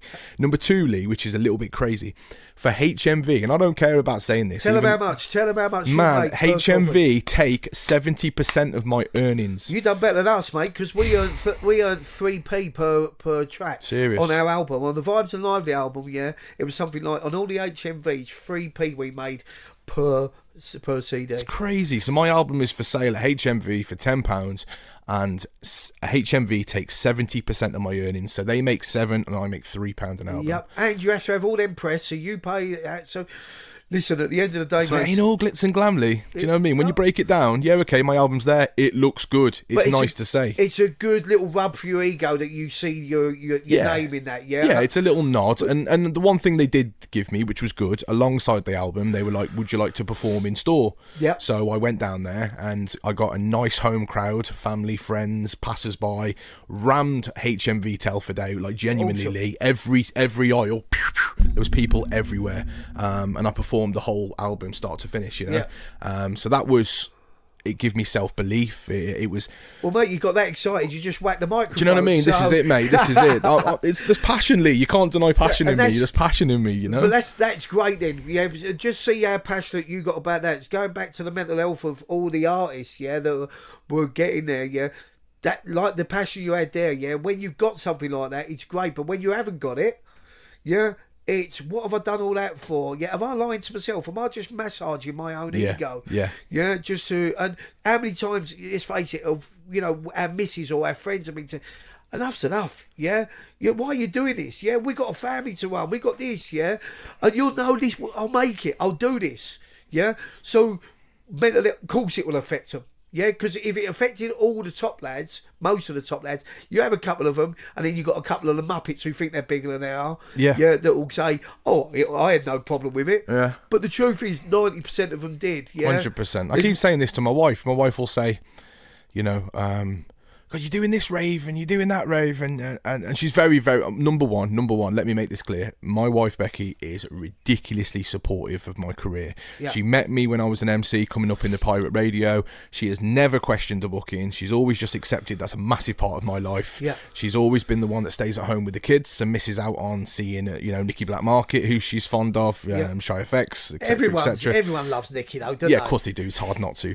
But she's always the one that obviously stays with the kids. And she'll say to me sometimes, like, what are you doing this for? Because, like, you're just leaving the family and you're not really getting much money from it. And I'm like, look, Beck, I've got more of a chance of making it than Jack, who crossed the road, who works in a factory and comes home and just has his tea and goes to bed. Yeah. Do you know what I mean? Yeah. So she's sticking with me with this, like, do you know what I mean? But what's making it now? What's making it, Lee? This is what I'm trying to say to you. What's making it? At the end of the day, mates, listen, let's get it out there. I live in a council house, all right, I own it. yeah, and stuff like this. But I've lived in villas in Spain. What's making it, guys? Come on, yeah.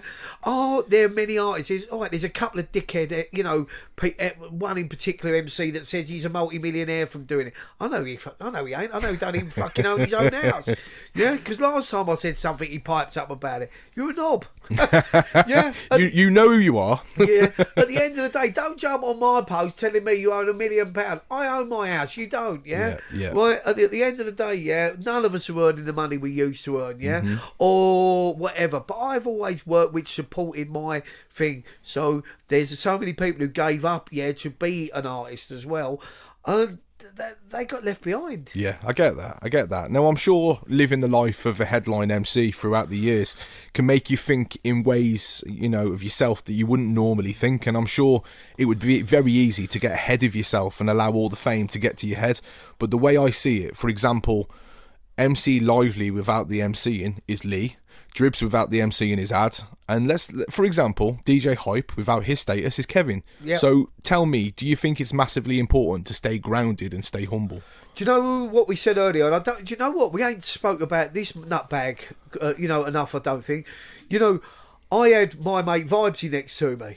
Got the DJ Vibes standing next to me, and a lot of the artists didn't have their mate next to them the whole way through it. Does that make sense? It so does. They were on the road. When you think about it, most people were doing maybe 2 gigs on a Friday, 2 on a Saturday. We were doing 4. Yeah. So we were doing 8 hours in a car, 4 hours in a club each night. Yeah. So we used to play games and have a laugh with each other, yeah, and talk about stuff or, little things that we still do. Yeah, so don't you think that's got to be a massive thing for mental health, where the guys Definitely. who come out of a club, sweating up, get in their car, got to do 100 mile an hour to this other venue, yeah, or whatever, but they got no one to talk about it or release it. Yeah, it's a lonely road, do you know what I mean? Of course. And when you go abroad, wicked, I've just been booked to play in Canada. I want to bring my 3 friends with me. Well, there goes your money. All right, then I won't. Yeah, so you're out there on your own. It's like for me, I'm booked in Kavos for Breakaway in June, I think it is. Fantasy obviously booked us for that. Now Monchi is flying because he's going for longer. He's on a different package, so he's flying out. With his friend. I'm having to fly out by myself. I'm at Breakaway. With just by myself. I don't know anyone, and I've got to wait till the very next day for him to land. Yeah. So you know what I mean? It's a lonely thing. It's a lonely thing, mate. And the other thing is then you'll start questioning. They paid for me flights, which is great, and it's giving me the opportunity to live my dream. Yeah.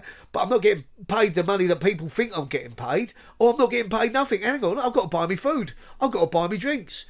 Yeah, so it's not like you get a full inclusive drink package with these things. No. Yeah, and trust me, mate, I drink more than anyone. Yeah, I'm good at it. Yeah, that's one thing I've excelled at. I've mastered it. Yeah, I could drink or do more drugs than most people. Yeah, and that was because Livelee was going to prove a mission, and that's what I learned from Martin. It weren't about I can do more than you. It was because I wanted to take people on the journey if someone tested me to get to that point. Yeah, I get that. Yeah, so I found myself all of a sudden, hang on a minute, I've just spent 250 quid on powder, 150 quid on drinks, and I've earned 400 quid, and in my car. This is really going well, the economics in this, isn't it? Yeah, and I'm earning money. What about the ones who weren't earning money? That's very true. Now, this question here is a bit cliche, as the amount of years that you've been living this lifestyle. I'm sure, there's not one single moment, but a collection of moments. But do you remember any significant moments on stage that will remain with you for the rest of your life? I remember them all. See, that's amazing. I love that. Yeah, so like what I just said literally 2 minutes ago, yeah, I got on it where a lot of them didn't, yeah? And yeah, I can remember near enough everyone's name. And amazing. Remember, yeah, when you're on stage and you got people, like some people holding up their phones. Back in the day, it was a bit of paper, but some of them just waving at you. So you got to remember their name, yeah. And then going to meet promoters that you've met, all these years of knowing their name, yeah.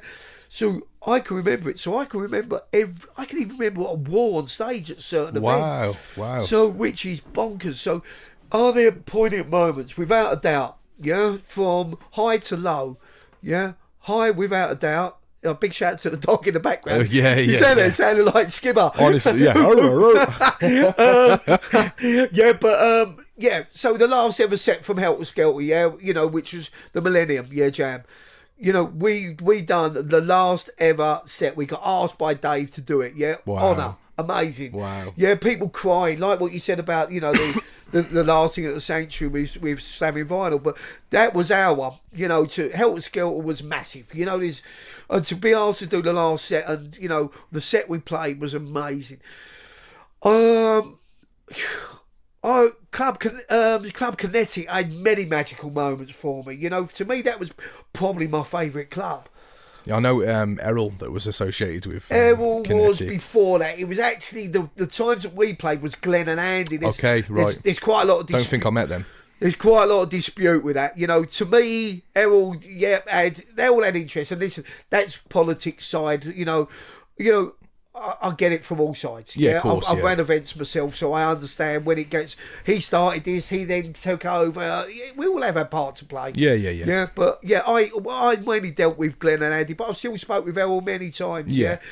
So yeah, I had many there, mate. But Skegness, I've had many great times playing at Skeg. You know, he's got to playing there soon. Actually, looking forward to that. So that'll be a good one. But for me, also the one in Circus, yeah, in Ireland. You know, I was there the night it shut down when the RUC, the Royal Ulster Constabulary, come in with 100 of them with lights on their head, with guns and dogs, yeah, Wow. searching us all one by one. There's a floor, every part of the floor is covered in drugs, yeah, and it was the last time I ever played there. But you know, I think it was part of my journey, Ed. Yeah, my journey's been made up by all these poignant moments, and you know, whether it's a big club or a little club or a good set or an average set or meeting certain people, that's got me now to MC Livelee, or DJ Vibes and MC Livelee, what we was then to where we are now, and where we've still got stuff to do. Yeah, I'm not gonna lie, I'm not doing many gigs now because the Vibes and Livelee show should be exclusive. Yeah, we should only do a few events a year instead of playing in back rooms in second rooms. Let's just do it that people can see us in our former glory. Definitely. Now, asking the same question to many different ravers and artists, I've been really surprised at some of the crazy stories. Now, some of them, just to give you an example, I've had a briefcase with legs that was charging around the stage. Stephen, something. I don't even know his name. Do you know who that is? Yeah. Oh, okay. It was Baz that mentioned it. He said the most random thing he'd seen on stage was a briefcase with legs. One of my sets. If you have a look, mate, the first time he ever come out was at Helter. As if you remember that, Lee. Yeah, it was at Helter, and I go, it's a suitcase. Baz will love this. It's a suitcase. Okay. So if you listen to one, I'm feeling Discovery or something. Someone will tell you, one of my lot, will come on and tell you. And there's shouts I do. There's one like Oranges, yeah. Oranges was a me and Charlie B thing. It was before Eminem even mentioned it. I said nothing rhymes with oranges. Yeah, so on stage, me and him used to go Oranges. Then I'll say there's a suitcase, and it was the guy with legs, but he was also in Kevin and Perry. Was he? So if you look in Kevin and Perry, yeah. He's also on that as well, mate. As if. Yes. Baz will love that. The fact that that's opened a bit of I can't think of the guy's name. I know the guy's name.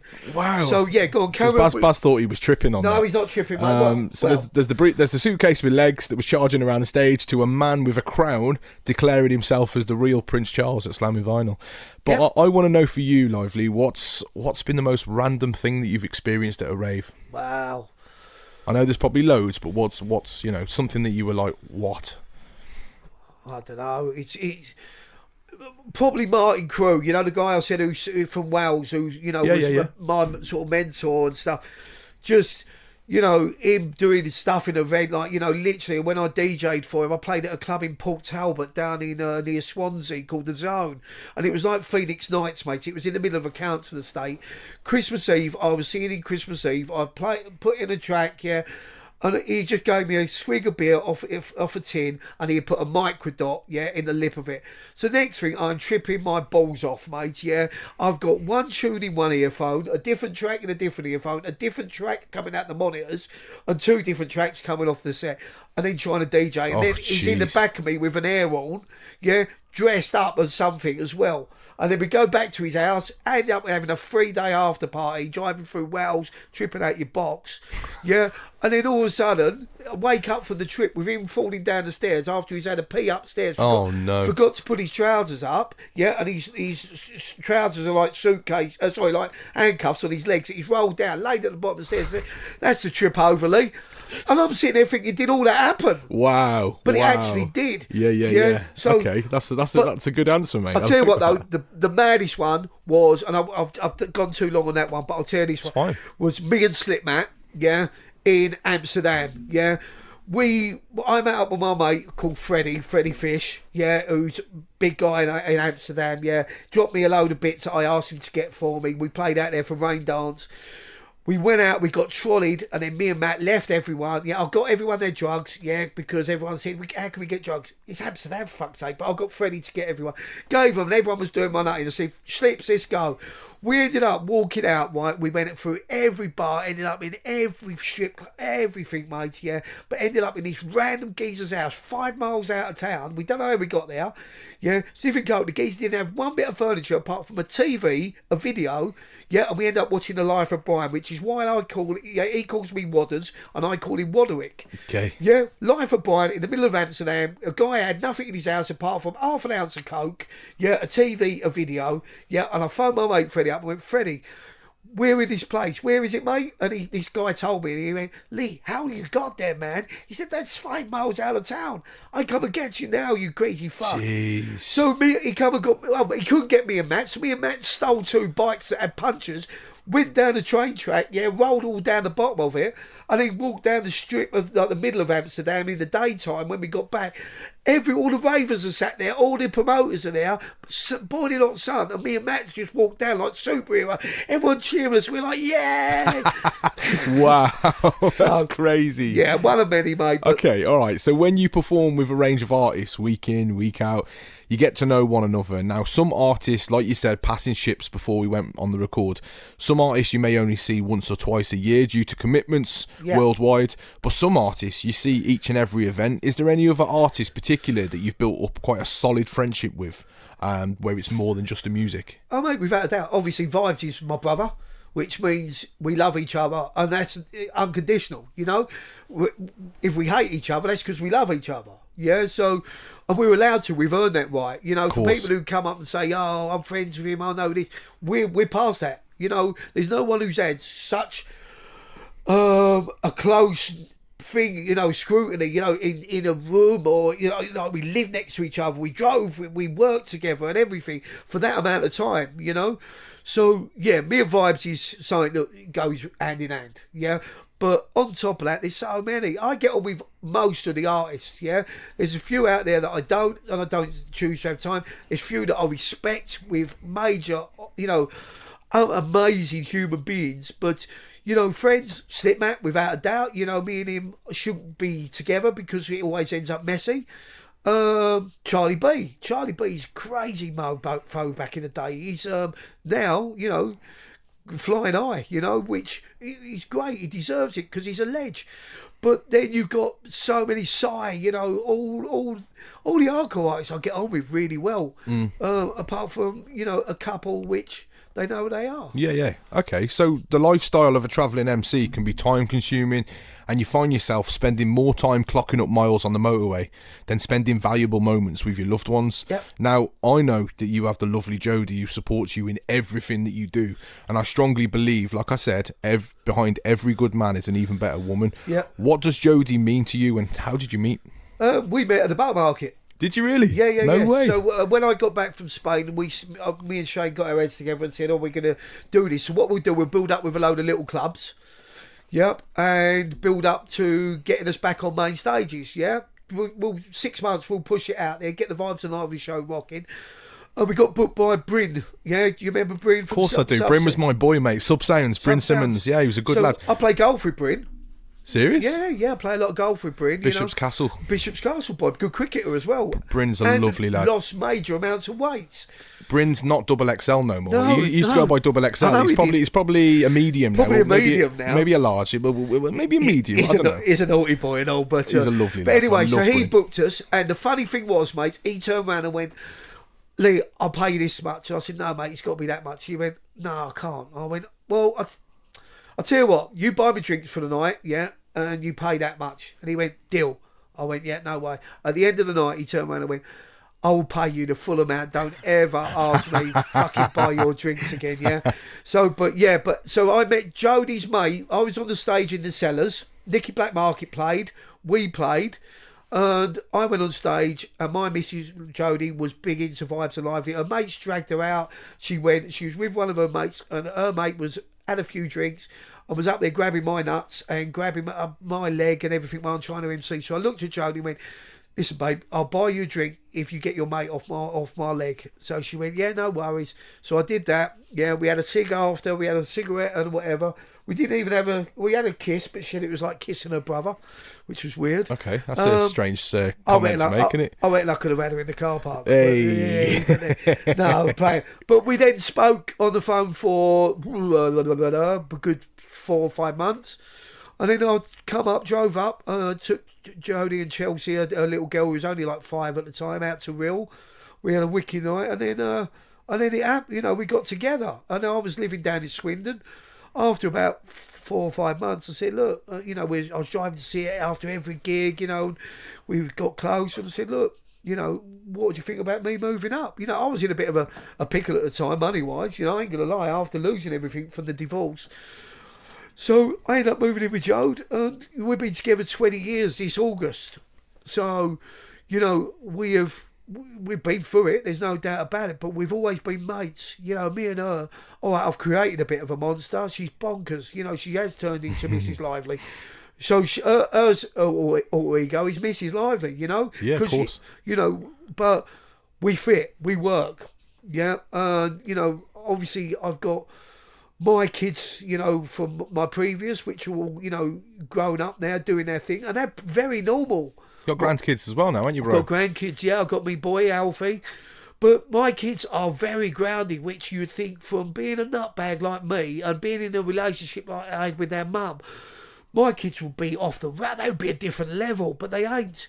So we must have done something right. We've got one of the coolest granddads going, mate. I would say that to him all the time. And this is why podcasts like this are importantly because none of us are invincible. And these things last forever. Well, you're going back to what you just said, he's got the coolest granddad in the world. He come up with, we was having an MC battle off the other day in the car. And he went, MC Livelee, you're full of shit and your head looks like a tit. Yeah? Okay. Yeah? So, because I was caning him. And that, he done me with one. And I think one day they'll grow up to appreciate just how much you've done. And I think that's kind of the same with my kids. Like, at the moment, 16-year-old, her mates listen to my music. She cringes, Lee. She cringes.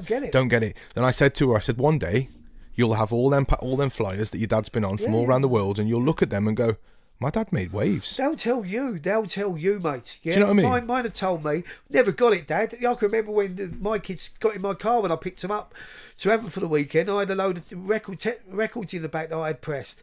And they went, see, I went, mine are records. They went, what's a record? Because they didn't know. Yeah, of course. So, but now they go, we get it. They've all seen me, and we've, Chelsea's been abroad with us, George and Riley, listen on YouTube, and they all phone me and go, wow, I'm with this person, they know you. And it's mad. Or, Olivia was the same, the Olivia that we had in the studio.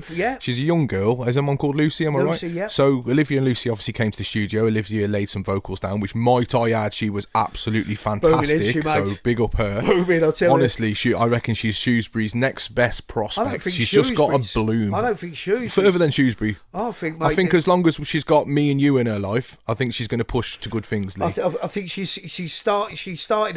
Not even that we knew where she would be on this, but we was amazing. So wait till everyone else hears her. Trust me, I want to thank you for opening my eyes to her, because she's a very good prospect. So with her, we sat down and she was saying stuff about yourself and referring to you as Lee and all that, and I was like, Livelee, and she was like, yeah, but it's Lee. And then her mum was like, hang on a minute, right, and started talking about all the different raves, and I went, right, you need to understand that it's more than just Lee. Do you know what I mean? I was like, you need to understand how much of an impact he's had on the whole rave scene. And she was a bit shocked, to be fair. Like, do you know what I mean? Because at her age, they don't appreciate that, do they? I get it now. If you're not on TikTok, you're not famous, Lee. No, No, you're right, and I get it now, because back then, we didn't have no agenda. Yeah, we just was doing what we did. Now, when people have come up, and they said, "Can you send us this because my son's dying? He used to listen to you." Yeah, and you send him a voice message, and you get a message back. Oh, he's sadly passed. Or the story of Crud. Yeah, we were talking about Crud. Yeah, earlier. big up Crud. Crud. He was a guy from Telford. I got asked to surprise tell the story, him. Lee. Yeah, this is a great story. Yeah, hang on one sec. So, I moved to Shropshire, and I met a family at an event, and I got a message to say, "Can you come and surprise Crud? How much would it cost you? We're having his birthday. Would you surprise him? Yeah, and come over." And I said, "Look, no money." I said, "Look, I'd come over there." And they said, "No, we've got to pay you." Yeah, so I said, "Okay, this is what I'll do. Yeah, give me this amount of money and blah blah blah, and we'll come through the back door, and we'll surprise him, because he's always wanted to do a set with Livelee." So we did it. Amazing. We had the best night. The hospitality was amazing, and we made friends. They come out afterwards to different events, and we got really friendly. And then I got some really sad news that Crud was terminally ill with cancer. Sadly, he passed very quickly, but his legacy lived on, because he then had twins just before, after he passed, but through IVF, which was an amazing story. So his legacy lives on, and I was lucky to be part of that. Again, guys, this is another thing. What Rachel said: check your balls, guys. We joke about these things, but if Crud could leave anything, check your balls, guys. Yeah. Don't be too proud. Don't be too shy. Yeah, but what a guy, full of life. Why do people like this get taken when we've got little scumbags doing things? Well, that's the life tree, guys, and that's what we're on. It's like what we said earlier. Why do some people die? Yeah, was it this? Was it that? No, I just think we've got a ticket. When it goes, it goes. It is unfair, The scum of the earth live to a ripe old age, Lee, and they don't get cancer, and they don't get nothing. No. They just poison people's life, and they live to a ripe old age. Then I got a message, all these years after, saying that Crud's DJ stand, we got the picture on, where I was there, is in storage, but it's huge, and we've got to get rid of it. And I said, okay, so I went over in a van, put it in the back, then got it back and realised how big it was, that we've had to actually just adapt it, and now I've got that in my man cave. So I've got Crud's desk that I actually done the set on. So to me, that makes all these things that people think I'm just normal, like any of yous. I come out of a vagina, or a belly. I use toilet paper. I talk shit. I feel sad. I cry. I laugh. But I'm not. I'm only doing what I did because I was in the right place at the right time. I obviously had some talent, because I wouldn't be still doing what I did, and I was obviously meant to do what I did because I never set out to do it in the first place. Yeah. How weird's that? It's crazy, and I'm sure I didn't know Crud personally, but my very good friend Gaz Hatton, who was involved in the hardcore scene and was big mates with Crud and was at that house at that particular time, and he remembers it very, very well, and the response that Crud had, the reaction he had when you walked in, and I think he'd be absolutely stoked that there's a piece of him still going. Mate, without a doubt, same as I am. Yeah, it's nice. Same it's as nice, I'm. man. It's nice, and that shows that you've got a good heart there, bro, because you did that for him, and then you know what I mean. It's a special thing, mate. We do it for anyone. Yeah, of course. We do. Like you see, like these. What's his name? Who's the little football violence one? The little one, the guy who says, "You want it?" Will Stone Raider. Yeah. Will Stone Raider. You want some? He does all these messages from people and stuff like that. We get asked to do them, and people say, "How much do you want for them?" Well, what am I going to charge for a little video? Do you know what I mean? So, I do little things for people's birthdays, and they come back and. Then you get the story attached to it, that, this, you don't know, so-and-so's been really ill or something. And you think, wow, as I said, for years we used to, walk down the street and my voice is coming out of cars or houses. You don't realise all those years back now that those people were the ones that were listening to it. And without us, probably that was their bit of music therapy, that was us. 100%, Lee. Now, as with most things, every moment must come to an end, and every legend has to have their day. And I'm not saying that's the case with yourself, but what would you like people to remember you for? This podcast. Hey, I like that. I like that. Yes, boy. I feel honoured that you've said that, bro. Rocking, mate. The ad strip. Yeah. Come on. Come on. So, no, just... the only thing I can say is vibes are lively. Yeah, we started together. Yeah, and we'll finish together. Yeah. Whatever way it'll be, whether it'll be we had to leave because of health, whether we leave because one of us pegs it, whether we leave because we've had enough. Yeah.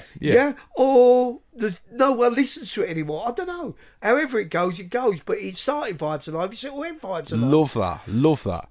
You know, like with everything, there's a new wave of hunger and a new wave of passion just around the corner. How important is it for you to see these new rising stars coming up in the ranks and flying the flag that you first flew at the beginning of your journey? Without a doubt. It's, you know, I'd love people to live their dreams. You know, like what we was just talking about, live. You know, people like this, yeah, they've got a lifetime ahead of them. Don't look at Facebook. Don't look at, you know, things like, TikTok and think the world's amazing, yeah. That you know, it's you got to be at these places to be cool, and they're all cool because they're not. Yeah, look at Ibiza, it looks amazing. You've got people standing around and they're all holding their phones up. They're not looking at the rave. Yeah, that's not what it's about, yeah. Go out, find your own way, yeah. I've got another mate called, Mike Philbin, and his daughter's called Daisy, yeah. And she's getting, she does a lot of drum and bass, a lot of everything. And, I surprised her, went up and done a gig, and she's doing her thing. She's living her life. Just do that. Don't go what other people are doing. Think you've got to do that. Go out. Be yourself. If you love the music, you just want to be a raver, be it, and be the best at it, yeah?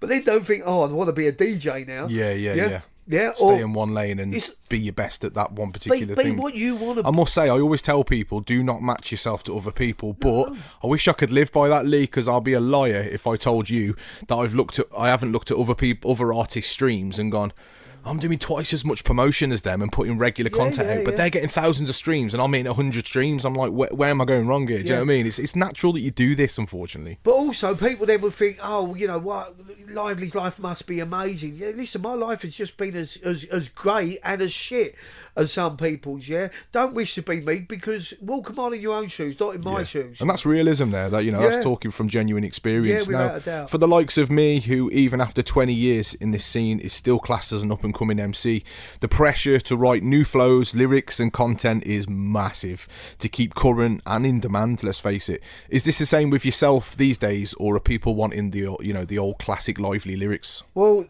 yeah, exactly. Well, do you know, subconsciously, you've nicked two of my lyrics today. Have I? Yep. Go on then. So you said, never judge a book by your cover. Yeah, that's one of mine. Mm-hmm. Yeah, just remember you're a raver. Yeah, come and read the Hard George chapter, be part of the Feel Good Factor. Hey. Yeah, that was one you said earlier. And then you just said 20 years ago. Well, 20 years ago, we called it disco. 20 years later, now it's Vibes Alive. We'll be 20 years from now. So, yeah, listen, mate. So, yeah, we talk about my lyrics. My lyrics are probably 25 lyrics that have stood the test of time, yeah. I could have gone out and reinvented myself when I come out to Spain, become this guys who go blah blah blah blah blah blah blah blah blah blah, and none of the artists, none of the ravers can go back and sing along. Yeah, sorry mate, you sound an absolute bell end. Yeah, and I can't understand the words you're saying. Yeah, at least I know. Yeah, I'm boring to some people, but yeah, there was one time in your life where you may have listened to me and smiled, yeah? And there's still people who are still doing that, whether their kids have grown up and they listen to me as a kid, or whether they just go out once a year and they want to hear me do that, yeah? Not me reinvent and do so. It's like Vibes going out and becoming camel fat. Yeah, Mike Discala, he's managed to reinvent him, reinvent himself. Amazing. We never did that. We kept, and what Mike's done is amazing. Yeah, and looking back, would we have wished we would have done it? Possibly. I don't know, but yeah, he's now like flying all over the world, camel fat. He was ultra beat. I love it. I love seeing his journey, mate. Yeah. But it's the same as our journey. Yeah, we were Vibes and Lively. We still are Vibes and Lively. Yeah, and he's taken us this far, and it's been good. Yeah, it's been good. It's been bad, but it's been more good than bad. Now, I'm sure as an up-and-coming MC, like back in the day, you'd grab any and every booking. Are you a bit more savvy when it comes to choosing where to perform these days, Lee? I this sounds horrible, yeah.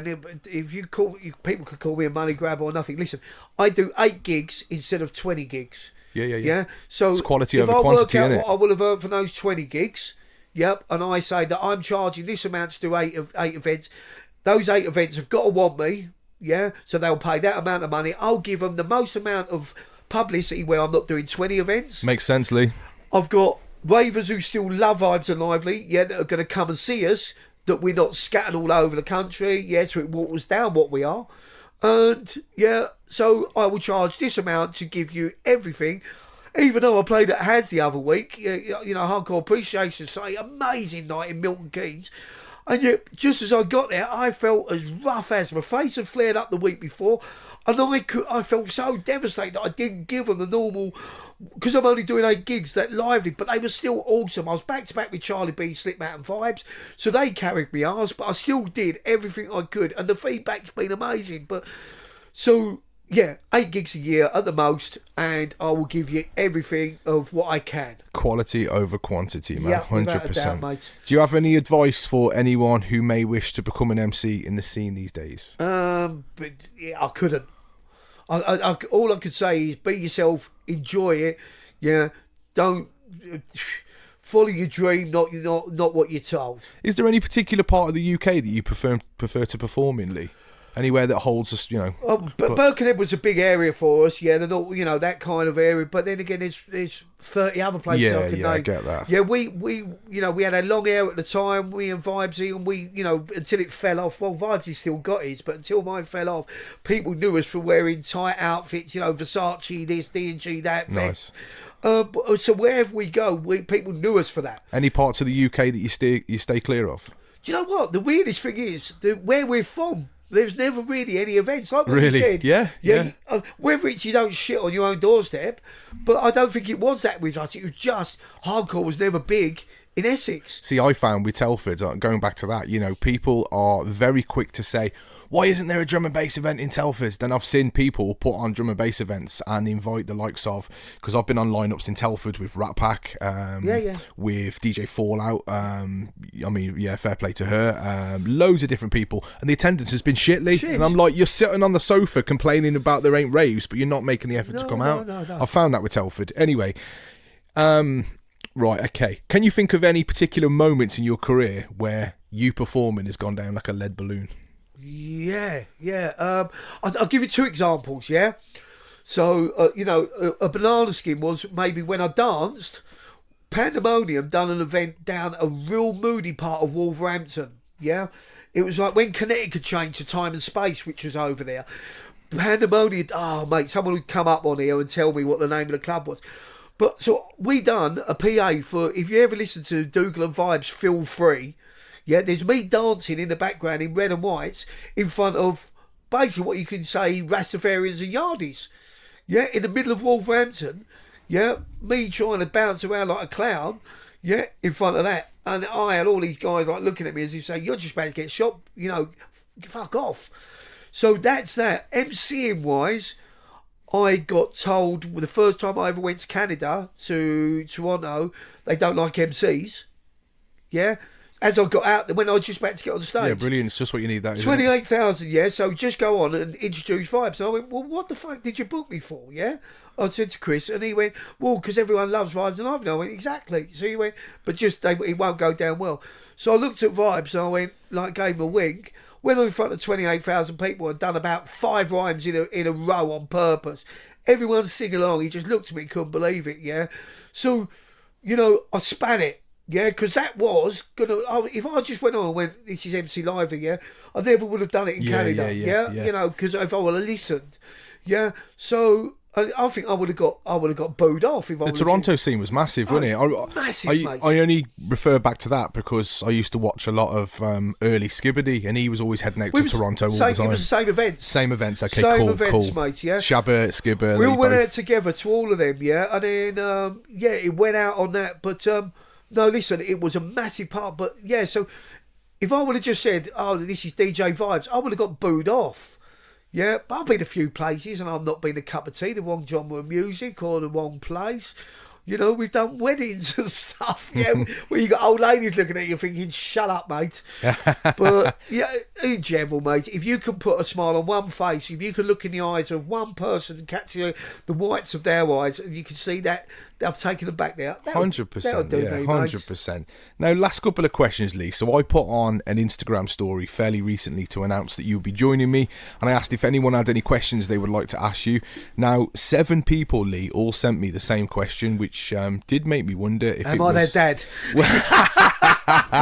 It did make me wonder if it was the same relentless geezer with 7 different accounts, do you know what I mean? But the question was, how long do you plan on carrying on your legacy of MC Livelee before you fully hand the mic up? Because I put your name into Google, Lee, right? Listen to this. I put your name into Google and I found a few forums. Yeah. And there was one dude that was like, Lively's always announcing his retirement and then coming out of retirement. Yeah. I've retired. Honestly, mate. You'll own that though, won't you, Lee? I'll own it, yeah. There's a few flip sides to it, you know. Obviously, when you come back, people pay more, but you know, but they've had 30 years to book me, yeah. But yeah, I've retired. But as I've said in previous interviews or put on the post, I've retired because of family life. I've stepped back, not retired, but I'll say retired because then people say, well, where's Livelee? And then you fall out of grace. Where if you retire and then come back, it's like there's an impact. So, yeah, I'll probably retire about 8 times. I ain't going to lie. So, where am I going to end this legacy? I don't know. Okay. I honestly don't know. The body hurts at the moment. There's no doubt about it. I was going to say, no one knows what's around the corner. My knees, I'm struggling. But as soon as I get them done, I'll be doing cartwheels again. Hey. Listen, I'm 51. I'm not old, but to be an MC compared to a DJ, I think you can stand in front of 60,000 people as a DJ, yeah, or 10 people as a DJ. As an MC, you need a crowd to bounce off. I get you. If you haven't got that, why are we doing it, really? We might as well just have someone just say, it's DJ so-and-so on. Yeah, you don't need me doing my little bits in between. So if I see that, I ain't going to do it. Yeah.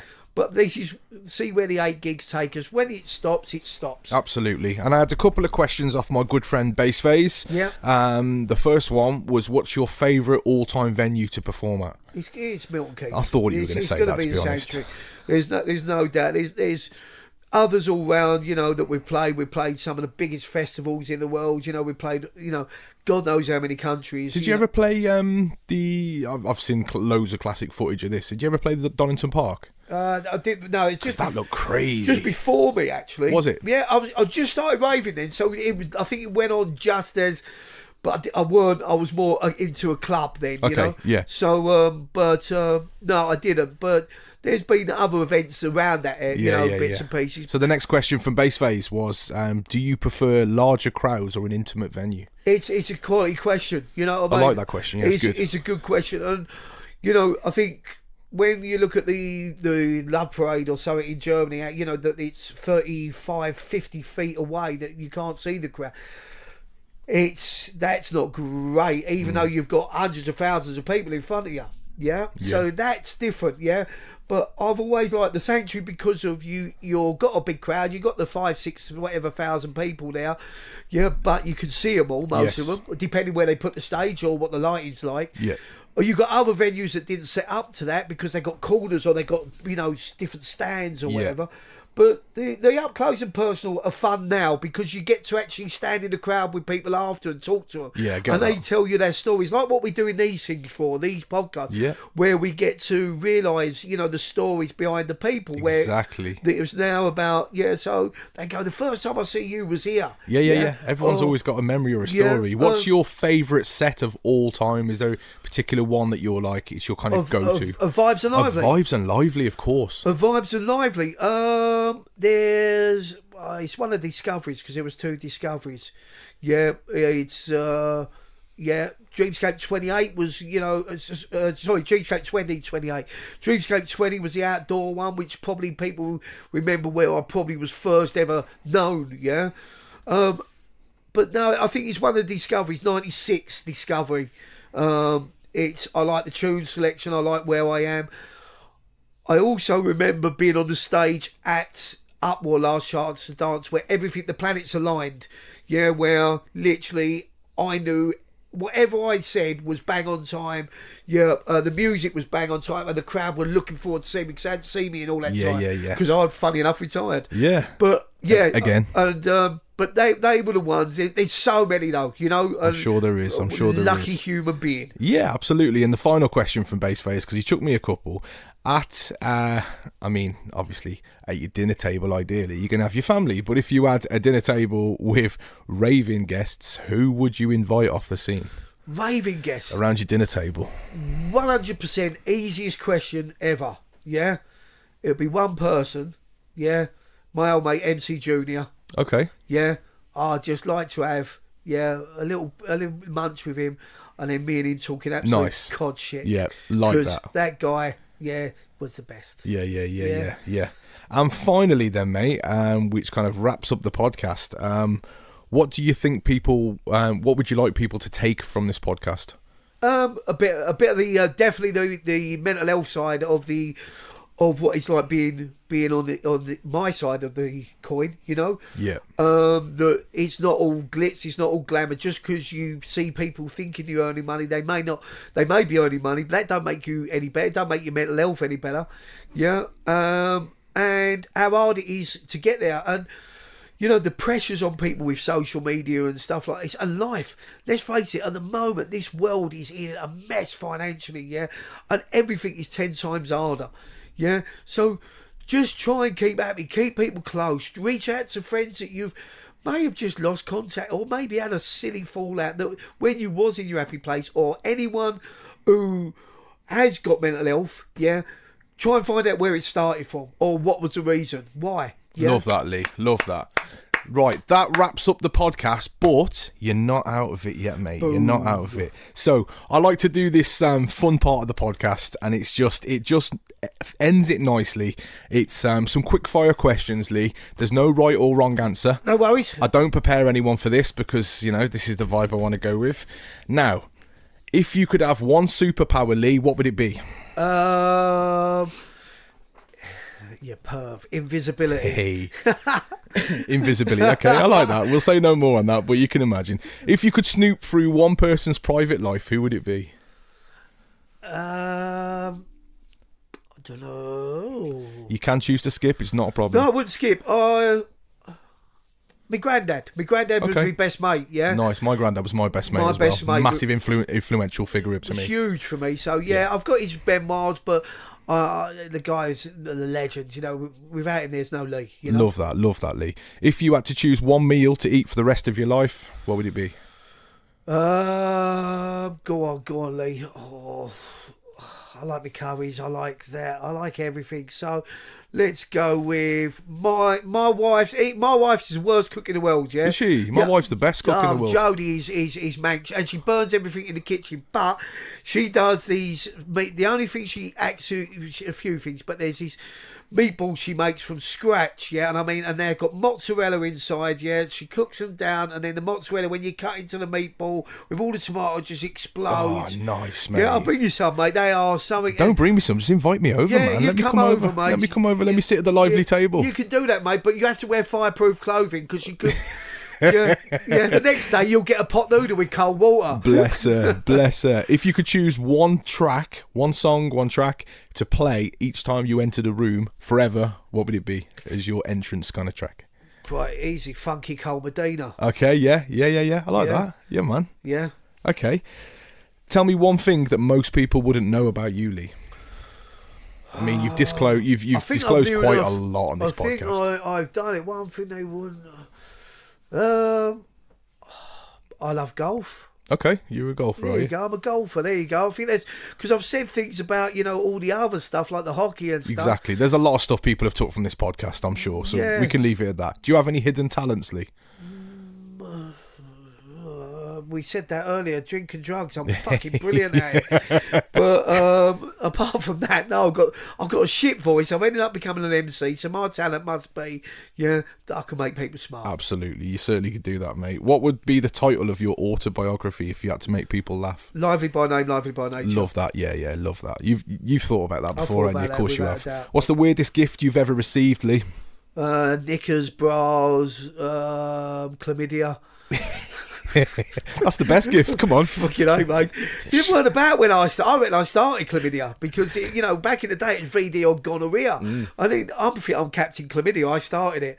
But, no, yeah, I've had all kinds of gifts, mate. But, yeah, they're the funny ones. Okay. Mate. If you could master any language, which would it be? I'll speak a few. So, I reckon I could definitely get clearly by in Spanish. I lived there long enough, I could speak a bit of German. I could get by in French.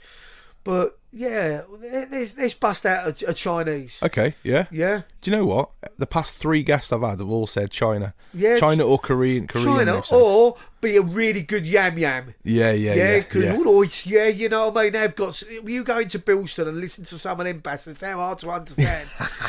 And there is something that not many people would know, that, my man can speak a range of languages. Yeah, or, that's get decent. by, definitely, mate. I like that. Have you ever had, this is a bit cliche, have you ever had a paranormal or an unexplainable experience? Something that you just can't really work out? Have you ever done acid?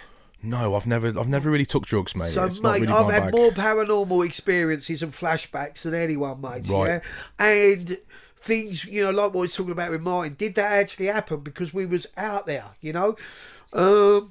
I'm going to be straight. I'm just about to start. I'm going to do a little bit of DMT.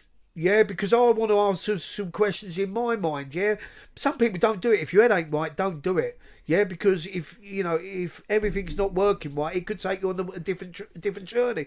But I need to ask myself some questions. So, yeah, I've had many paranormal. There's so many things that have happened. You think, we've just talking about that. Like that dog barking in the background a minute ago. Like we were talking about Skibberty earlier. There's so many things like that have happened. Things just happened, don't they? We turned up at a place and, we bumped into someone at the other side of the world who we was talking about 5 minutes ago. Yeah, I've had that, bro. Yeah, I've had that. I was speaking about someone that I hadn't seen in years.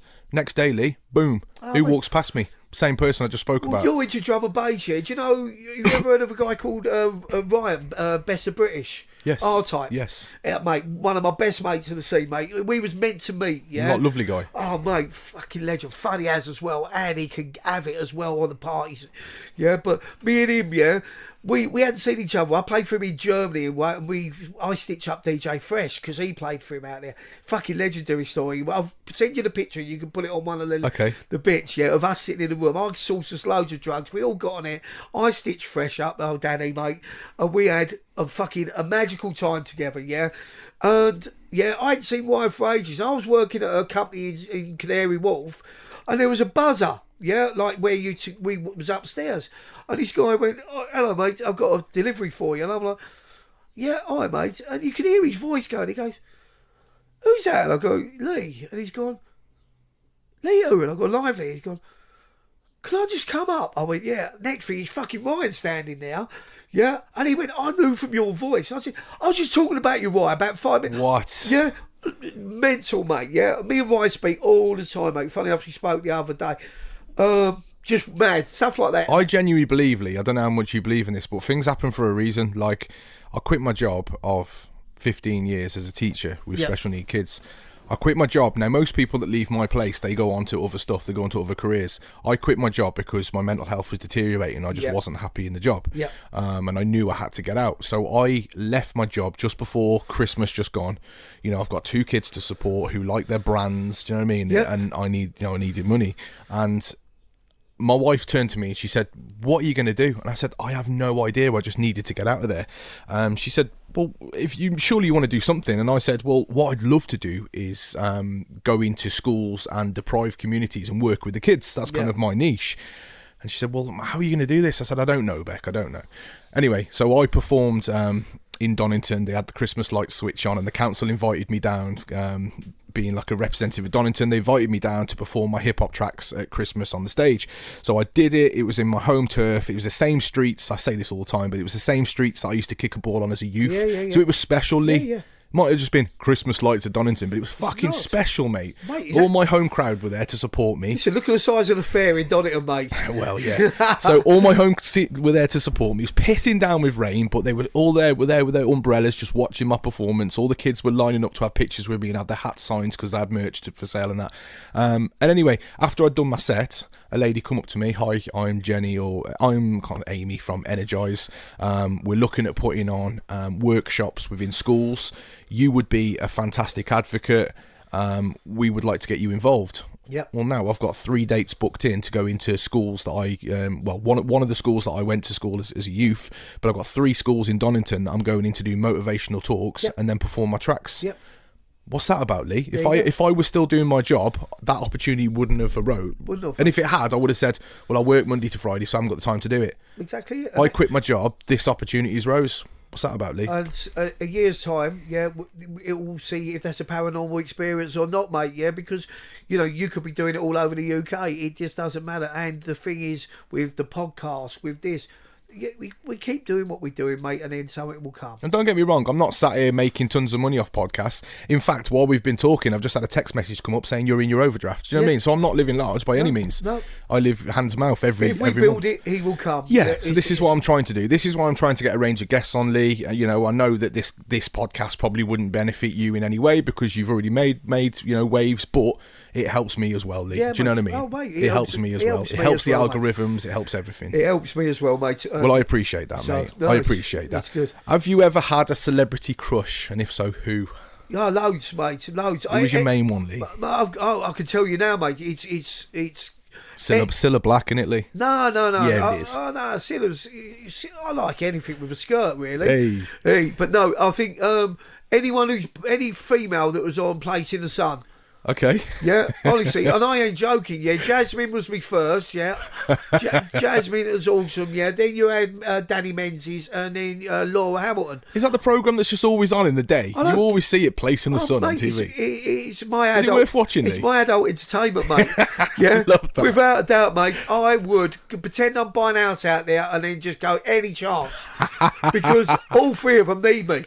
Come on, Lee. How do you define happiness, and have you found it? I'm as happy as I've ever been, mate. Good, pleased to hear that, mate. Yeah, and I think at the end of the day, is everyone happy? Because we don't know what's round the corner for, in 5 minutes. Yeah, so it's a thing with mental health that you can say you're happy, then 30 seconds later you're not. Yeah, but just I'm in a happy place. I've got my family around me. I've got my friends around me, and as I say, there's more sunsets than sunrises for me.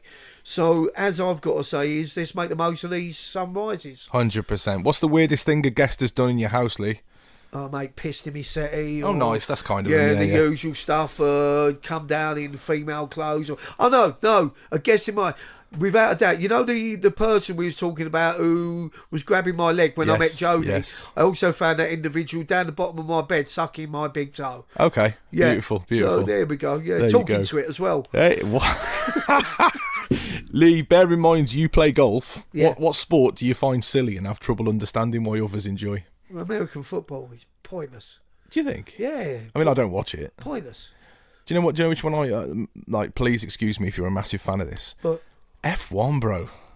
Why do people spend loads of money to stand there and it goes phew? But it's not a fair playing field either. If everyone was a fair playing field, yeah, but it's not. That one. It's like this car can spend this amount of money. This one can have this changes that. I don't get it. I like you, mate. It's got to be a fair playing field, or why support it? Exactly. Yeah, but no, American football, I just don't get. Rugby players don't wear pads and all that, and they're solid. Yeah. And they, it's literally stop. Where with that, it's stop start. You've got a kicking bit. You've got a throwing bit. Yeah. It's bollocks. Okay. Love that. Well, that brings us to the end of the podcast, Lee. Rock and roll, mate. Thank you so much for Does anyone want to buy this CD pieces of me, yeah? $3.99 on eBay in about 5 minutes. Get out of it, Lee. Get out of it. It's signed in there anyway, so fuck you. You can't send it on there. Well, it'll be in my wall of fame. Oh, nice. In my band cave, and I'll do a picture of it for you, mate. Send me a picture. I'd love to see that. Anything I've got to do with music or stuff like that, mate, I've got all of them up, from Slippers to Falls and Styles to stuff like that. I'll put it up with them. My whole aim with this album is like because each track is, apart from one or two, there's the track about abuse, but it's more where I researched, and a lot of the tracks where they talk about abuse, it's always the man being the perpetrator and the woman being abused. Well, I flipped it around, Lee. So that particular track called Behind Closed Doors, it's all about a man that's getting abuse from a woman. Yeah. Do you know what I mean? So, like, I try to do so many different things with this album. Like, honestly, I've collabed with that many different up-and-coming artists, bedroom artists that don't believe in themselves. We were talking about Ren earlier. Yeah. You know, and I think that's all through self-experience, which is what music's about now. 100%. You know, I think music's changed. It's not about, making up. You look at the 80s songs, what meaning did they have? Hot dog jumping for Albert Cookie? What the fuck? Yeah? Now it's about, listen, I had a COVID jab and I got ill and I got this and I got that, and, it's got meaning to it because it's from someone's experience. Yeah. So listen, mate, anything like that, as I said, go and buy it now. It's in HMV. Come on. In fact, don't buy it from HMV because they take 70% of my sales. Buy it directly from me and I take 100% of the earnings, because I keep saying this, Lee, and really quickly, like, so many people, they go, mate, sort me a free copy, I'm your mate. And I'm like, do you realise the money and effort that's gone into this album, the artwork I've had to pay for, the mastering of the tracks, Lee? Do you know what I mean? Yeah. The 500 copies that I had sitting in the kitchen and running around the Midlands selling them out of a backpack. I'll even drive it all the way over to you as well, yeah. Do you know what I mean? It's crazy, man. Some people always want something for nothing. Anyway, thank you so much for joining me. It's been MC Livelee on the Dribbz Talks podcast. All the usual stuff, man. Give it a like, give it a follow. Give it a share. You don't realise just by dropping a like on something just how far it goes, because we're all battling these bloody algorithms. So, yeah, man, I hope everyone has a blessed week and keep it locked. Ladies and gentlemen, welcome to the Dribbz Talks podcast. We're bringing it to you real, raw and uncut. A safe place where we can talk about anything and everything. So like, share and subscribe. But most importantly, keep it locked.